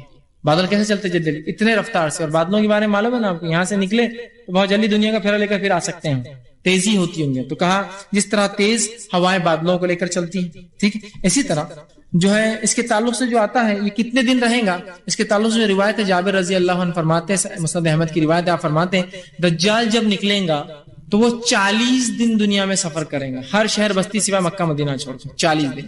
اس کا پہلا دن تمہاری گنتی کے مطابق 1 سال کا ہوگا. سبحان اللہ، ابھی غائب سے تعلق رکھتی ہے، سورج ڈوبے گا نہیں 1 سال پر. دوسرا دن 1 مہینے کے برابر ہوگا. تیسرا دن 7 دن 1 ہفتے کے برابر ہوگا، اور باقی دن عام دنوں کے برابر ہوگا. تو اگر ان تمام کو جوڑ لے تو وہ 12 مہینے 14 دن یا 12 مہینے 12 دن سے لے کر 12 مہینے 16 دن رہیں گے. چونکہ 1 سال بولے تو اب یہ قمری سال ہے 355 دن کا ہوگا. اس کے بعد 1 مہینے کا دن 30 اور 29 کا ہو سکتا ہے، تو ایک زیادہ اور ایک کم ہو سکتا ہے. اس کے بعد کے 37 دن بچتے ہیں، چونکہ یہ 3 دن بڑے ہیں. 37 دن میں سے پھر وہ 30 دن کو لگائے تو 29 اور 30 کے ہو سکتے ہیں. اور اس کے بعد 7 دن ملا لیجئے تو 12 مہینے 12 دن سے لے کر 12 مہینے 14 دن کے قریب. مطلب پہلا دن 1 سال کا، دوسرا دن 1 مہینے کا، تیسرا دن 1 ہفتہ، باقی دن عام ہوں گے. ایک صحابی نے کہا اللہ کے رسول ہم اس دن میں نماز کیسی پڑھے؟ 5 وقتی پڑھے، پھر ایک دن 1 سال کا ہوں گا نا، تو 5 تو کہا نہیں تم کیا کرو گے، اپنے وقت کے حساب سے روز نمازیں پڑھو گے. دن ہو جائے گا کتنے کا؟ 1 سال کا. تو یہاں فزیکلی ہوں گا. تو حدیث میں کیا ہے، صحابی نے پوچھا نماز کیسے پڑھے، اتنی افضل عبادت ہے نا، صحابہ تھوڑی چھوڑ فکر ہو گئی ان کو نماز کی. کہا نماز کیسے پڑھے، تو کہا روز حساب لگا لینا کہ دن کب شروع ہوتا تھا اور کب ختم ہوتا، اس کے حساب سے نماز پڑھنا ہے نا. تو یہ ایک بہترین اصول ہے ان لوگوں کے لیے جو ایسے علاقوں میں رہتے ہیں جہاں 6 مہینے رات اور 6 مہینے دن ہوتا ہے. وہ کیسے نماز پڑھیں گے؟ دن اور رات کا حساب اندازہ لگائیں گے. آپ نے کیا تم اندازہ لگانا، اس وقت اندازے کے حساب سے پڑھنا. ہر روز 5 نمازیں کتنے 24 گھنٹے کا دن. تو کہیں ہوتا ہے نا بہت سے علاقے دنیا کی جہاں 6 مہینے دن اور رات ہوتا ہے، تو کیسے نماز پڑھو کیا؟ تو حساب لگائیں گے کہ اب دن ہو گیا 6 بجے، حالانکہ سورج نکلا ہوا ہے لیکن ان کے لیے اب دن ہوگا. اب عشاء ہو گیا، حالانکہ سورج دن میں بھی نکلا ہوا، مغرب میں بھی نکلا ہوا، اور شام صبح. ٹھیک حساب سے تم نمازیں ادا کر لینا. ٹھیک اسی طرح جو ہے دجال جو ہے جہاں سے بھی گزرے گا چشمے سوکھ جائیں گے، چیزیں جو ہے ویران ہو جائیں گی، بستیاں تباہ اور جو ہے برباد ہو جائیں گی. ٹھیک اب وہ مقامات جہاں دجال جو ہے نہیں جائیں گا، تو دجال مکہ اور مدینہ چھوڑ کر ہر جگہ جائیں گا. اللہ نے اس کو ہر شہر میں جانے کی طاقت دی ہے. اب مدینہ اور مکہ میں کیا کریں گا پتا ہے، اور ہر شہر سے برے لوگ اس کا ساتھ دیں گے، برے لوگ اس کا ساتھ، ہر شہر سے برے لوگ. اب مکہ اور مدینہ میں جب آئیں گا وہ تو مکہ مدینہ میں داخلہ نہیں ملیں گا. تو مکہ اور مدینہ کی طرف فرماتے ہیں مدینہ میں 3 جھٹکے آئیں گے زلزلے، اور 3 جھٹکے میں تمام مکے سے کافر اور منافق نکل جائیں گے. جو عقیدتاً ایسے ہوں گے لوگ نکل جائیں گے، اس کی فوج میں شامل ہو جائیں گے، اور خالص مسلمان مدینہ میں بچیں گے. 3 جھٹکے آئیں گے اور تمام اس کے پیچھے چلنے والے نکل جائیں گے باہر، اور خالص وہ لوگ بچیں گے جو ایمان والے ہیں، چونکہ یہاں وہ داخل نہیں ہوں گا. ٹھیک ہے. اسی طرح پھر دجال جو سرخ ٹیلے کے پاس جہاں شوریلی زمین ہوگی، مطلب مدینے سے باہر احد کے ادھر، وہ اندر تو نہیں آ سکتا. شوریلی زمین آپ نے فرمایا وہاں رکیں گا، پڑاؤ ڈالیں گا. سرزمین مدینہ اپنے باسیوں کو 3 جھٹکے دیں گی، جس کی وجہ سے ہر منافق مرد اور منافق عورت مدینہ سے نکل کے دجال سے جا ملیں گے. مطلب وہ پاک کرنے کے لیے جھٹکے آئیں گے کہ برے لوگ نکل کر، جیسا آپ سوپ میں لے کر اناج اور پتھر کو الگ کرتے ہیں نا، پھٹکتے ہیں تو پتھر الگ ہوتے ہیں، اناج الگ ہوتے ہیں، اس طرح سے جھٹکا دیں گی، برے لوگ نکل جائیں گے، اچھے لوگ وہاں جو ہے جمع ہو جائیں گے. سنن ابن ماجہ کے. اسی طرح دجال کے فتنے کیا ہوں گے، دجال کے فتنے اور اس کے پیروکاروں میں یاد رکھیے کون ہوں گا، انشاءاللہ آگے اور آ رہا ہے. اس کے فتنے کیا ہوں گے، اس کے تعلق سے جو روایتیں آتی ہیں وہ یہ ہے کہ دجال جو ہے اس کے فتنوں میں یہ ہوں گا کہ اس کے پاس آگ اور پانی ہوگا. دجال کے پاس کیا ہوگا، آگ اور پانی. اور صحیح مسلم کی روایت ہے، آپ نے فرمایا اس کے ساتھ جنت اور آگ بھی ہوگی. مطلب وہ جنت اور جہنم ہاتھ میں لے کر چلیں گا، یا 2 دریا ہاتھ میں لے کے چلیں گا ایک روایت میں، یا 2 چیزیں ہاتھ میں لے جائیں گا، ایک آگ اور ایک پانی ہوں گی. لیکن آپ نے فرمایا یاد رکھنا، اس کی آگ میں داخل ہو جانا وہ تمہارے لیے پانی ہے، اس کی پانی میں داخل نہ ہونا وہ تمہارے لیے آگ ہے. اس کی جنت میں داخل نہ ہونا جو بتائیں گا وہ تمہارے لیے جہنم ہے. اس کی جہنم میں کود جانا وقت پڑے چاہے تمہیں ڈر کیوں نہ لگے، اس لیے کہ وہ تمہارے لیے جنت ہے. وہ آپ کو صحیح کو غلط، غلط کو صحیح، ایمان کو کفر، کفر کو ایمان بتائیں گا. کہ حتیٰ کہ حالات یہ ہوں گے ایک شخص ایمان کے ساتھ گھر سے نکلیں گا صبح اور رات میں کافر بن کے آ جائیں گا. جنت جہنم بتا دیں گا، 2 چشمے بتا دیں گا، اچھائی برائیاں بتائیں گے. یہ اس کے فتنے ہوں گے. اسی طرح جو ہے آپ نے فرمایا اگر تمہیں ڈر بھی لگے تو آنکھ بند کر کے اس کی آنکھ میں چلے جانا، اس لیے کہ وہ تمہارے لیے پانی ہے، وہ تمہارے لیے جنت ہے. اس کی پانی میں، اس کی جنت میں جانا وہ تمہارے لیے جہنم ہے، اور وہ تمہارے لیے پانی آگ ہے اس کے اندر. اسی طرح جو اس کی فتنوں میں ایک فتنہ یہ ہوگا کہ جمادات اور حیوانات پر اس کو اللہ سبحانہ تعالیٰ اختیارات دیں گے. اور جو ہے صحیح مسلم کی روایت ہے، آپ صلی اللہ علیہ وسلم نے فرمایا دجال ایک بستی سے گزرے گا، بستی والوں سے کہیں گے مجھ پر ایمان لاؤ، میں تمہارا رب ہوں. پہلے نبی کا دعویٰ، نیک انسان نبی، اور پھر اللہ کا دعویٰ، میں تمہارا رب ہوں، مجھ پر ایمان لاؤ. بستی والے کہیں گے ہم تجھ پر ایمان نہیں لاتے، تو وہ آسمان کو حکم دیں گا بارش بند کر دو، آسمان بارش برسانا بند کر دیں گے. وہ حکم دیں گا زمین کو اناج نہ اگاؤ، زمین اناج اگانا بند کر دیں گے. جانور مویشی مر جائیں گے. سمجھ رہے آپ بات کو. اور جب کسی بستی کے پاس جائیں کہیں گا مجھ پر ایمان لاؤ، بستی والے کہیں گے ہم تجھ پر ایمان لاتے ہیں، تو آسمان کو حکم دے گا بارش برساؤ، آسمان بارش برسائیں گا. وہ حکم دے گا جانوروں کو، تو جانور جو ہے روز چرنے جائیں گے اور ان کے تھن دودھ سے لبریز بھر کر آ جائیں گے. وہ جب جائیں گا اور جو قوم اس پر ایمان نہ لائیں گے ان کو برباد کر دیں گا، سوکھا لا دیں گا. اور جس قوم کے پاس سے گزریں گا اور وہ اس پر ایمان لائیں گی، زمین کو حکم دیں گا اور زمین تمام اپنے خزانے نکال کے رکھ دیں گی. حتیٰ کہ رسول نے فرمایا جیسے شہد کی مکھیاں بھن بھن کرتی ہے نا، ایسے زمین سے خزانے نکل کر آئیں گے، سونا چاندی اس کے الگ الگ چیزیں زمین میں اللہ نے رکھی، حکم دیں گا جمع ہو جائیں. یہ اللہ کی طرف سے چونکہ ایک فتنہ اور آزمائش یاد ہے. یہاں تو معاملہ یہ ہے امت مسلمہ کا اور ہمارا کہ اگر کوئی ہم کو ذرہ برابر بات بتا دے تو اپنا عقیدہ ایمان سب بیچنے کو تیار ہے. اسی لیے دجال سے ڈرایا جا رہا ہے. یہ تو اتنا بڑا شعبدے باز کہ آپ اور ہم تو چھوٹے چھوٹے شعبدے بازوں کے بہکاوے میں آ جاتے ہیں.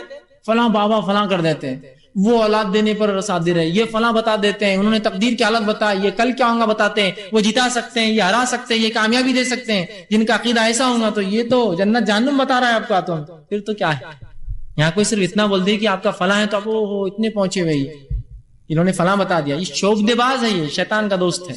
سمجھیے اس چیز کو، اپنے عقیدے کو مضبوط کیجیے، ورنہ دجال کی فتنے تو بہت ہی خطرناک ہوں گے. یاد رکھیے یہ تو شعبدے بازوں سے بڑھ کر ہے. یہ شعبدے باز بھی یہ نہیں کر سکتے جو یہ کرنے والا. آسمان کو دیا بارش برس رہی ہے، معمولی بات ہے. یہاں تو کوئی آدمی تھوڑا سا بول دے فلاں کہانت کر دے، کہانت سمجھتے ہیں آپ کا پچھلا اگلا بتانے کا دعویٰ کر دے تو آپ اس کی خائل ہو جاتے ہیں. یہ آسمان کو کہہ رہا بارش برسا تو آپ کہیں گے اس سے بڑا تو کوئی واقعی میں رب ہے، اس لیے کہ آسمان سے بارش برسا رہا ہے. سمجھ رہے ہیں بات کو. خزانے نکال کر رکھ دیں گے، ٹھیک ہے. اور جو ایمان نہ لائیں گے ان کو برباد تباہ. اسی طرح اس کا ایک اور فتنہ یہ ہوگا کہ دجال لوگوں کے پاس جائیں گا اور کہیں گا کیا تم مجھ کو اپنا رب مانتے ہو؟ وہ کہیں گے نہیں. تو کہیں گے کیا تمہارے مرے ہوئے ماں باپ کو لا کر تمہارے سامنے کھڑا کر دوں تو مانو؟ کہیں گے ہاں پھر تو مان لیں گے. وہ حکم دیں گا اور اس کے ماں باپ آ جائیں گے لوگوں کے سامنے، ان سے بات چیت کریں گے. لوگ کہیں گے اور وہ آ کر کہیں گے بیٹے اس پر ایمان لا لو، یہ سچ بولتا ہے، یہ تمہارا رب ہے. اور اس کے بعد وہ حکم دیں گا، پھر مر جائیں گے.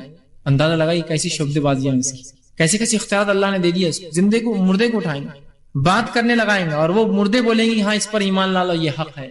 انداز اس لیے افسم فرمایا یہ جان لو، اس سے پہلے تمام نبیوں ڈرا لیکن میں تمہیں ایک بات بتاتا ہوں، تمہارا رب کانا نہیں. یاد رکھنا تمہارا رب کانا نہیں. یہ صفت بتا رہی اللہ کی، رب کو پہچانو، اپنے اس کی صفتوں کو پہچانو، ورنہ ایسے شعبدے باز تمہاری عقیدے اور اعمال نہ برباد کر دیں.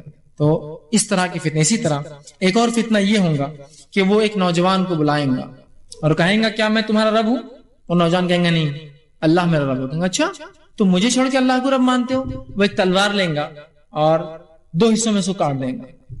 جب وہ کٹ جائیں گا تو لوگوں سے کہیں گا مجھ پر ایمان نہ لانے کا نتیجہ دیکھا، لیکن پھر بھی میں تم کو بتاتا ہوں کہ میں رب ہوں. وہ حکم دے گا اور نوجوان پھر جڑ جائیں گا. اس کو تم کو بتانے کے لیے کہ میں تمہارا رب ہوں، اس کو تو کاٹ دیں گا. کہیں گا اٹھ جا، وہ نوجوان اٹھ جائیں گا. اس کے بعد تو کہیں گا اب مانتا ہے میں تیرا رب ہوں. تو نوجوان چونکہ کتاب و سنت کا متبع ہو کہیں گا اب تو مجھے پورا یقین آ گیا تو ہی دجال ہے. اب یقین آ گیا، اس لیے کہ رسول نے فرما دیا تھا، وہ یہ حدیث پڑھ چکا ہوں گا کہ تو ایسا کریں گا تو کہیں گے اب تو مجھے پورا یقین ہے تو ہی دجال ہے. اس کے بعد دجال سے قتل کر دیں گے، حقیقی قتل. پہلی شبدے بازی ہوں گی اس کی 2 ٹکڑوں میں کرنا، بعد میں حقیقی مار دیں گے اس کو. ایک روایت میں آتا جب وہ حقیقی اس کو مارنے لگیں گا اللہ اس نوجوان کی گردن کو تانبے کی بنا دیں گے، وہ اس کو مار نہیں سکیں گے، بہرحال. اور پھر ایک روایت نے فرمایا وہ مر جائیں گا اور یہ امت کا سب سے بہترین شہید ہوگا. اس لیے کہ جو لوگ اس کو دیکھ رہے تھے کہ اب یہ ایمان لاتا ہے کیا، ان کے سامنے گواہی دیں گا اللہ کے رسول نے پہلے ہی بتا دیا تھا مجھے، اور مجھے تو اور زیادہ یقین ہے پہلے سے بھی کہ تو ہی دجال ہے. تو شریعت کا علم حاصل کرنا بہت ضروری ہے، تبھی اس کا انکار کر سکتے ورنہ پھنس جائیں گے.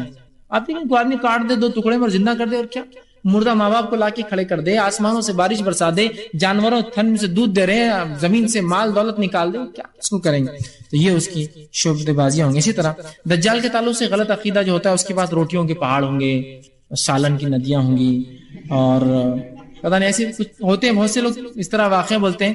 آپ صلی اللہ علیہ وسلم کے زمانے میں بھی صحابہ ایک صحابی کسی نے ایسی بول دیا، وہ آئے اور کہا اللہ کے رسول، اور کہا کہ دجال کے بارے میں اللہ کے رسول صلی اللہ علیہ وسلم سے جتنا میں نے پوچھا کسی اور نے نہیں پوچھا. میں نے کہا جو ہے دجال کے تعلق سے آپ نے پوچھا اور کہا کہ لوگ کہتے ہیں کہ وہ جو ہے اس کے ساتھ پانی کی نہریں ہوں گی اور روٹیوں کے پہاڑ ہوں گے، اور جس کو چاہیں گا روٹیاں دیں گا، جس کو چاہیں گا پانی دیں گا. آپ نے کہا ایسا نہیں ہے، وہ اللہ کے نزدیک اس سے کہیں زیادہ بے وقت ہے. مطلب یہ کوئی بات نہیں بیٹا، وہ اس سے زیادہ اللہ اس سے آزمائیں گا، لیکن ایسی کوئی حقیقت نہیں اس کے پاس ہوگا بول کر. ٹھیک اسی طرح جو ہے دجال کے پیروکار کون ہوں گے، اس کے سپورٹرز، اس کے فوج کے ساتھی، اس کو کون وہ کریں گا. تو آپ نے اس کے تعلق سے بڑی وضاحت کی. انس بن مالک رضی اللہ عنہ حدیث کے راوی آپ نے فرمایا اور کہا اصفہان سمجھتے ہیں آپ، یہ بھی ایران کا ایک شہر ہے اصفہان کے 70,000 یہودی جو جبہ پوش ہوں گے، ان کی خاص شناخت ہوں گی، جبہ پوش یہودی دجال کے پیروکار بن جائیں گے. مطلب وہ اس کے انتظار میں ہوں گے.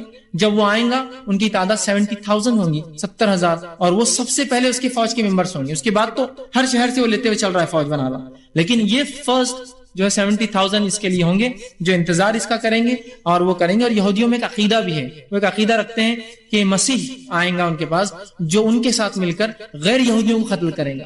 جیسے ہم کہتے ہیں عیسیٰ علیہ السلام آئیں گے اور غیر مسلموں کے ساتھ کریں گے، ویسے عیسائی کہتے ہیں عیسیٰ علیہ السلام آئیں گے اور غیر عیسائیوں کے ساتھ کریں گے. بہرحال بہرحال شیعہ کہتے ہیں کہ شیعوں کا امام آئیں گا، لیکن حقیقی بات یہ ہے کہ یہ معاملہ مسلمانوں کے لیے سے. ٹھیک ہے، تو یہاں جو ہے اصفہان میں وہ آئیں گا اور یہودی اس کا انتظار کریں گے. 70,000 یہودی اس کے پیروکار بن جائیں گے، اس لیے کہ انہوں نے عیسیٰ علیہ السلام کا یہودی نے انکار کیا. تو ان کی کتاب کے مطابق ابھی ایک باقی آنا، اور وہ دجال کو وہ سمجھ رہے ہیں کہ یہ وہ ہے جو آنے والا اللہ کی طرف سے. عیسیٰ علیہ السلام کا انکار کر دیا اور جو ہے اس کو مان لیں گے وہ غلطی سے. اسی طرح جو ہے اس کے سپورٹرز کے تعلق سے جو آتا ہے وہ یہ ہے کہ کفار اور منافقین اس کی فوج میں داخل ہو جائیں گے. کافر کفار منافقین اس کی فوج میں داخل ہو جائیں گے. اسی طرح جاہل اور گوار دیاتی لوگ اس کی فوج میں شامل ہو جائیں گے. مطلب جس کو علم نہیں ہوگا یہ آسانی سے شبد بازیاں کریں گا اور ان کے والدین مرے ہوئے لوگوں سے بات کرائیں گا. اسی طرح جو ہے زمین کو آسمان کو حکم دیں گا بارش کا، زمین کو خزانے نکالنے کا. یہ دیکھ کر وہ جاہل لوگ اس کی فوج میں شامل ہو جائیں گے. اسی طرح آپ صلی اللہ علیہ وسلم فرمایا سب سے کثیر تعداد میں دجال کے فوج میں جو لوگ ہوں گے وہ عورتیں ہوں گی، اس لیے کہ عورتیں شریعت کا علم بہت کم حاصل کرتی ہیں سب سے زیادہ. حتیٰ کہ آپ وسلم فرماتے ہیں، حدیث کے الفاظ سنیے، ایسے مسند احمد کی روایت ہے، دجال اس شوردار زمین میں کے مقام پر اترے گا، اس کے طرف نکلنے والوں کی کثرت عورتوں پر مشتمل ہوں گی، حتیٰ کہ آدمی اپنی قریبی رشتہ دار ماں، بیٹی، بہن، پھوپھی کو گھر میں بند کر کے جائیں گے اس خوف سے کہ میں گھر سے نکلوں اور یہ دجال کے ساتھ شامل نہ ہو جائے. اتنا وہ ان کو وہ کر لیں گا. اور ویسے بھی ہم دیکھ رہے ہیں عورتیں اپنا عقیدے پہ کہاں محنت کرتی ہیں. عقیدے پہ محنت نہ ہو اور کوئی آدمی آپ کو مردار ماں باپ سے ملا دے، نوجوان کو کاٹ کے زندہ کر دے، جنت اور جہنم بتا دے، زمین سے خزانے نکال دے، پھر تو کیا ہے. یہاں تو چھوٹے موٹے اس پر ہم وارے نیارے ہو جا رہے ہیں نا. اور وہ مسلمانوں کی تقدیر کون کون بتاتا ہے، بتانے کی ضرورت نہیں مجھے. کوئی آدمی آ گیا آپ کا ہاتھ پکڑ کے بتا رہا ہے لکھنؤ سے آپ کی تقدیر، کوئی آ رہا اپنا مٹھو لے کر اور وہ بتا رہا ہے آپ کو تقدیر. کسی کی چپل سے تقدیر پلٹ جاتی ہے تو کسی کی جھاڑو سے معاملہ بگڑ جاتا ہے نا. یہ مسلمانوں کے حالات ہے. کسی کا جالا اگر ہوگا تو یہ ہو جاتا ہے, اور فلاں ہوگا تو ایسی قوم کوہ پکارے تو فلاں ہوتا ہے, مینا اور طوطے اور الو ان کو تکلیف دیتے ہیں. ہر چیز میں جو ہر توہام پرست ہے, اس قوم کے لیے تو دجال تو بہت بڑا حقیقت ہے, توہام بھی نہیں ہے. جو قوم ایسی ایسی چیزوں سے ڈرتی ہے نہیں حقیقت, یہ جھاڑو سے یہ ہوتا, بلی سے وہ ہوتا, چپل سے یہ ہوتا, یہ تو دجال ہے بھائی. جب ہماری عورتیں اتنے کمزور عقیدہ ہوں گی تو دجال کے لیے تو بہت کہا سب سے زیادہ وہ ہوں گے. اسی طرح اب دجال کے فتنے سے کیسے نجات, یہ چند باتیں تھی دجال کی, یہ چند لوگ. اب اس کے فتنے سے کیسے, بس مختصر رکھ کے بات ختم کروں گا. دجال کے فتنے سے آپ کیسے بچ سکتے ہیں, یہ بڑی اہم چیز ہے یاد رکھیے. اس کے فتنے اتنے زیادہ ہیں, اس کے نقصانات اتنے زیادہ ہیں, بچنا بہت ضروری ہے. آئیے سنیے. سب سے پہلی چیز, اس کے فتنے سے بچنے کا سب سے بڑا طریقہ جو مسند احمد میں اللہ کے رسول کی روایت ہے, عمران بن حسین رضی اللہ عنہ حدیث کے راوی وہ کہتے ہیں, جو دجال کی خبر سنے کبھی بھی اس سے ملنے نہ جائے. سب سے پہلا بچنے کا طریقہ. حتیٰ کہ آپ فرماتے ہیں ایک انسان یہ سمجھے گا کہ میں تو ایمان والا ہوں اور میرا ایمان بہت مضبوط ہے, جب دجال سے ملیں گا اس کے فریب میں پھنس جائیں گا. آپ نے فرمایا کبھی امید مت کرو دجال سے ملنے کی, اور آ جائے اور خبر ہو تو ملو مت, بھاگ جاؤ اس سے, تو ملنا نہیں اس سے. چاہے آپ کو لگے میرا ایمان بڑا مضبوط ہے, میں تو دجال سے نہیں. آپ نے فرمایا رسک مت لو, مت ملو اس سے. پہلا طریقہ بھاگ جاؤ اس سے, ملو ہی مت اس سے. یہ پہلا طریقہ اس سے بچنے کا. دوسرا طریقہ آپ صلی اللہ علیہ وسلم حدیث میں فرماتے ہیں وہ یہ جو ہے بچنے کے لیے جو ہے دجال کے فتنے سے بچنے کے لیے ہم لوگ جو ہے پہاڑ پر چلے جائیں گے, اس لیے کہ اس سے فتنے سے بچنا مطلب اس سے دور جانا ہی ایک طریقہ ہوگا اس کے فتنے سے جو ہے بچنے کا. اسی طرح دوسرا طریقہ اللہ تعالیٰ سے مدد طلب کرنا. پہلا اس سے نہ ملنا, دور جانا, اللہ سے مدد طلب کرنا. ابو امامہ باہلی رضی اللہ عنہ فرماتے ہیں جو شخص اس کی آگ اور فتنے میں مبتلا ہو جائے وہ اللہ تعالیٰ سے مدد طلب کرے, اللہ سے مدد طلب, اللہ ہماری حفاظت فرما اس سے. یہ ہے مدد طلب کرنا, اس کے فتنے سے, اس کے فساد سے, اس کی شعبدے بازیوں سے ہمیں ہماری نسلوں کو اس طرح سے یہ فتنے سے اللہ سے مدد اور دعائیں کرنا. تیسرا اللہ کے اسماء و صفات کا علم حاصل کیجیے, اس لیے کہ جب وہ آئیں گا تو دجال اپنے آپ کو رب کہیں گا جو اللہ کے اسماء و صفات کا علم رکھتا ہوں گا, اس کے نام, اس کی کریکٹرسٹکس, اللہ کی خصوصیتیں کیا ہے, تو کبھی ایمان نہیں لائے, کہیں گا تو کافر ہے. اس لیے کہ اللہ کانا نہیں ہے, اللہ جو ہے اس طرح سے انسان نہیں ہو سکتا, مجسم نہیں ہے نا سر. اللہ کے اسماء و صفات کا علم حاصل کیجیے, اس لیے کہ وہی. چوتھی چیز جو ہم کو دجال کے فتنے سے بچا سکتی ہوئی ہے سورہ کہف کی ابتدائی 10 آیتیں تلاوت کرنا. ہمیشہ کوشش کی سورہ کہف کی ابتدائی 10 آیتیں یاد بھی کر لیجئے, اس کی تلاوت کیجئے. اس لیے کہ سورہ کہف کے اندر ابتدائی آیتوں میں اللہ نے ان نوجوانوں کا واقعہ بیان کیا جن پر ایک بادشاہ نے ظلم کیا اور اپنے آپ کو رب وہ کیا, انہوں نے اپنا ایمان بچانے کے لیے بھاگ کر غار میں چھپ گئے. تو اس سے انسان کو تقویت ملتی ہے, انسان کو وہ ہوتا ہے, تو اس کے لیے جو ہے ابتدائی 10 آیتوں کی تلاوت کرنا. اسی طرح پورے سورہ کہف کی بھی تلاوت کر سکتے اس کے فتنے سے بچنے کے لیے. آپ سورہ کہف اس کا توڑ ہے, اور سورہ کہف کی ابتدا آپ دیکھیں گے تو اللہ رب العزت نے بہت سارے عیسائیت کی عقیدوں کا رد کیا. سے پتہ چلتا کہیں نہ کہ اس کا تعلق ان قوموں سے بہت گہرا ہوگا. اسی طرح جو ہے پانچواں طریقہ دجال سے بچنے کے لیے حرمین شریفین میں جا کے رہیں, وہاں دجال نہیں آئے گا.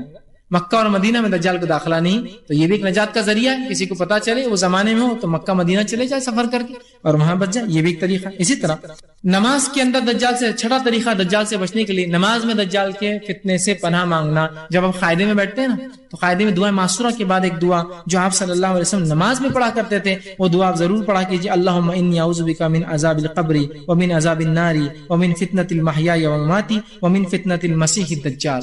یہ قاعدے میں پڑھنا ہے نماز کے اندر, ٹھیک ہے. تو یہ دعا کر سکتے, چھٹا طریقہ بچنے کے لیے. اسی طرح جو ساتواں طریقہ دجال سے بچنے کے لیے وہ یہ ہے کہ دجال کے بارے میں لوگوں کو آگاہ کیا جائے.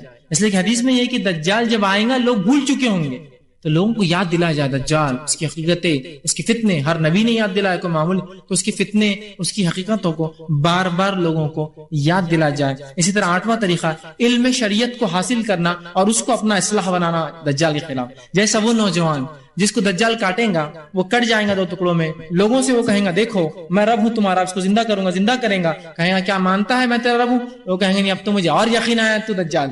علم اس کو شریعت کا علم ہوگا, اس لیے ڈٹ کر بولیں گا وہ. تو علم شریعت کو حاصل کرنا یہ بھی دجال سے بچنے کا ایک بہترین طریقہ ہے. اسی طرح آپ صلی اللہ علیہ وسلم فرمایا اگر دجال کسی کے سامنے آ جائے, تو سورہ کہف کی فضیلت میں تھا بہرحال, سامنے آیا تو آپ نے فرمایا اس کے سامنے سورہ کہف کی 10 آیت تلاوت کرنا, اس پر تھوکنا. حقیر چیز ہے وہ, یاد رکھے, اسے ڈرنا نہیں. سورہ کہف کی 10 آیتیں تلاوت کرنا اور آپ نے فرمایا اس کے اوپر تھوکے جو اس کو دیکھے, اور اس کے سامنے 10 ہے.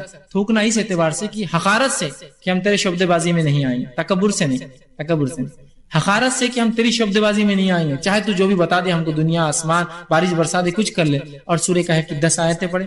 اسی طرح جو ہے اس سے بچنے کے جو ہے طریقے میں جو ہے ہر جو ہے دعائیں کرنا، پناہ مانگنے کی جو دعائیں، بہرحال بہت ساری دعائیں جو ہے ہم کرتے ہیں، بالخصوص جو نماز کے اندر جو دعائیں ہوتی ہے بہرحال ان دعاؤں کا کرنا۔ تو یہ بہرحال چند طریقے تھے جس طریقے سے جو ہے ہم جو ہے دجال کے فتنے سے بچ سکتے ہیں۔ اسی طرح دجال کے فتنے سے بچنے کے طریقے میں جو 8واں ہے کہ دجال سے لڑائی کے لیے ایمان والے تیار رہیں، اس لیے کہ حدیث میں الفاظ ہیں ایمان والے دجال سے لڑائی کے لیے تیار ہوں گے، اور جو ہے جب وہ آئیں گا اس سے لڑیں گے، اور اس کے بعد اس کو اور اس کی فوج کو قتل کریں گے۔ اسی طرح جو ہے دجال جو ہے کا سامنا اگر مسلمان سے ہو جائے تو وہ اس پر تھوکے اور سورہ کہف کی آیتیں تلاوت کرے۔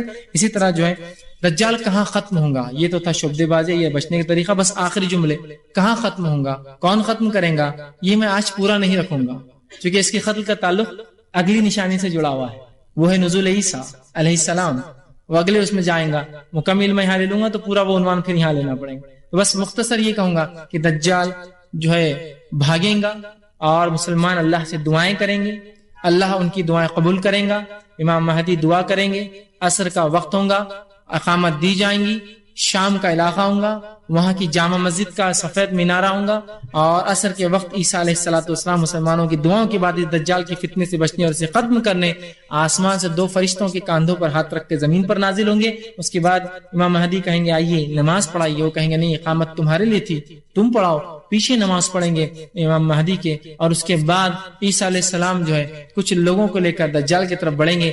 دجال جو ہی عیسیٰ علیہ السلام کو دیکھیں گا وہ بھاگنا شروع کریں گے، دور بھاگیں گا ان سے، اور بھاگتے بھاگتے وہ فلسطین کے شہر لد میں پہنچ جائیں گا۔ لد جو ہے یہ فلسطین کا ایک معروف شہر ہے، آج کل بہرحال اسرائیل کا اس پر قبضہ ہے، اور یہ اسرائیل کا ملٹری بیس اور ایئر فورس بیس یہی ایک ہی ہے، لد۔ مقام لد وہ پہنچیں گا، مقام لد وہ عیسیٰ علیہ السلام وہاں اس کو پکڑیں گے، مقام لد پر وہ گٹ جائیں گا ان سے، اور عیسیٰ علیہ السلام آگے بڑھیں گے۔ آپ سے فرماتے ہیں عیسیٰ علیہ السلام جب اس کو دیکھیں گے، صرف ان کے دیکھنے سے وہ ایسا پگھلیں گا جیسا پانی میں نمک پگھلنا شروع ہو جاتا ہے۔ پھر بھی عیسیٰ علیہ السلام آگے بڑھیں گے، نیزہ لیں گے اور اس کو نیزہ ماریں گے، اور نکال کے لا کر مسلمانوں کو، کیونکہ مسلمان لڑ نہیں سکتے، اسے یاد رکھیے، یہ اللہ کا ایک نبی آئیں گا، اس سے یہ خاص 1 to 1 جو جنگ یہ دونوں کی ہی ہو سکتی ہے، فوج لڑیں گے ہم لوگوں سے، یہ نہیں، پھر لائیں گے نیزہ اور مسلمانوں کو گواہی کی طرف بتائیں گے دجال ختم ہو گیا ہے، ٹھیک ہے۔ تو اس کا خاتمہ عیسیٰ علیہ السلام مقام لد پر جو ہے وہ کریں گے۔ اسی طرح آخری 5 باتیں جو دجال سے تعلق، اور آپ سے میں اس کا الفاظ استعمال کیوں رکھ کے ختم کرتا ہوں۔ پہلی بات، ابو سعید خدری رضی اللہ عنہ فرماتے ہیں اور کہتے ہیں کیا تمہیں ایک ایسی بات نہ بتاؤں جس کا مجھے تمہارے بارے میں دجال سے بھی زیادہ خوف ہے۔ دجال کا تو میں نے بتایا، اس سے زیادہ خوف کیا ہے؟ تو کہا شرک خفی، riyaکاری کے لیے عبادت مت کرنا۔ دجال سے زیادہ خوف کا آپ نے اظہار کیا اس سے۔ دوسری حدیث میں آپ فرماتے ہیں، دوسری بات جو دجال سے تعلق تھی وہ یہ ہے، آپ صلی اللہ علیہ وسلم فرمایا دجال کے فتنے سے بڑھ کر مجھے اپنی امت پر جس چیز کا خوف ہے وہ گمراہ کن پیشوا ہے۔ دجال سے زیادہ نقصان گمراہ کن پیشوا مچائیں گے جب وہ اہل نہیں ہوں گے اور پیشوائی مسلمانوں کی لیڈرشپ کریں گے۔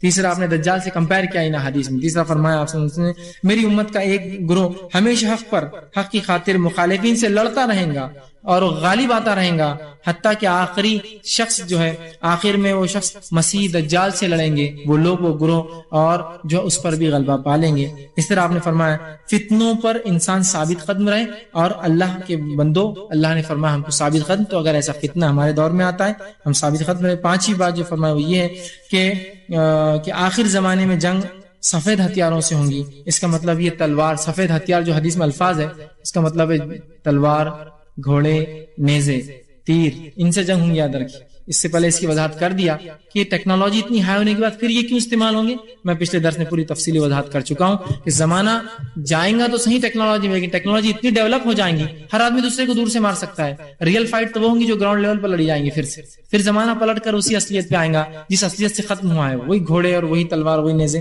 پھر بہرحال اس سے پہلے آ جائیں گے۔ تو بہرحال ہمیں چاہیے دجال کے تعلق سے علم حاصل کرے، اس کے فتنوں کا علم حاصل کرے، اس سے بچنے کے لیے اللہ سے دعائیں کرے اور اس کا ذکر کرتے رہے تاکہ لوگ اس کو یاد رکھیں، اور گمراہ کن باتوں، گمراہ کن لوگوں، گمراہ کن جو ویڈیوز اور پکچریں ہوتی ہیں جو انسانوں کو پتہ نہیں دجال کس کو بتا رہی ہے، پتہ نہیں دجال کسی کے پاس آ کر گیا، ان تمام سے بچ کر یہ صحیح عقیدہ تھا دجال، شر، فتنے اور حفاظت کیسے کرے میں نے آپ کے سامنے رکھی۔ اللہ رب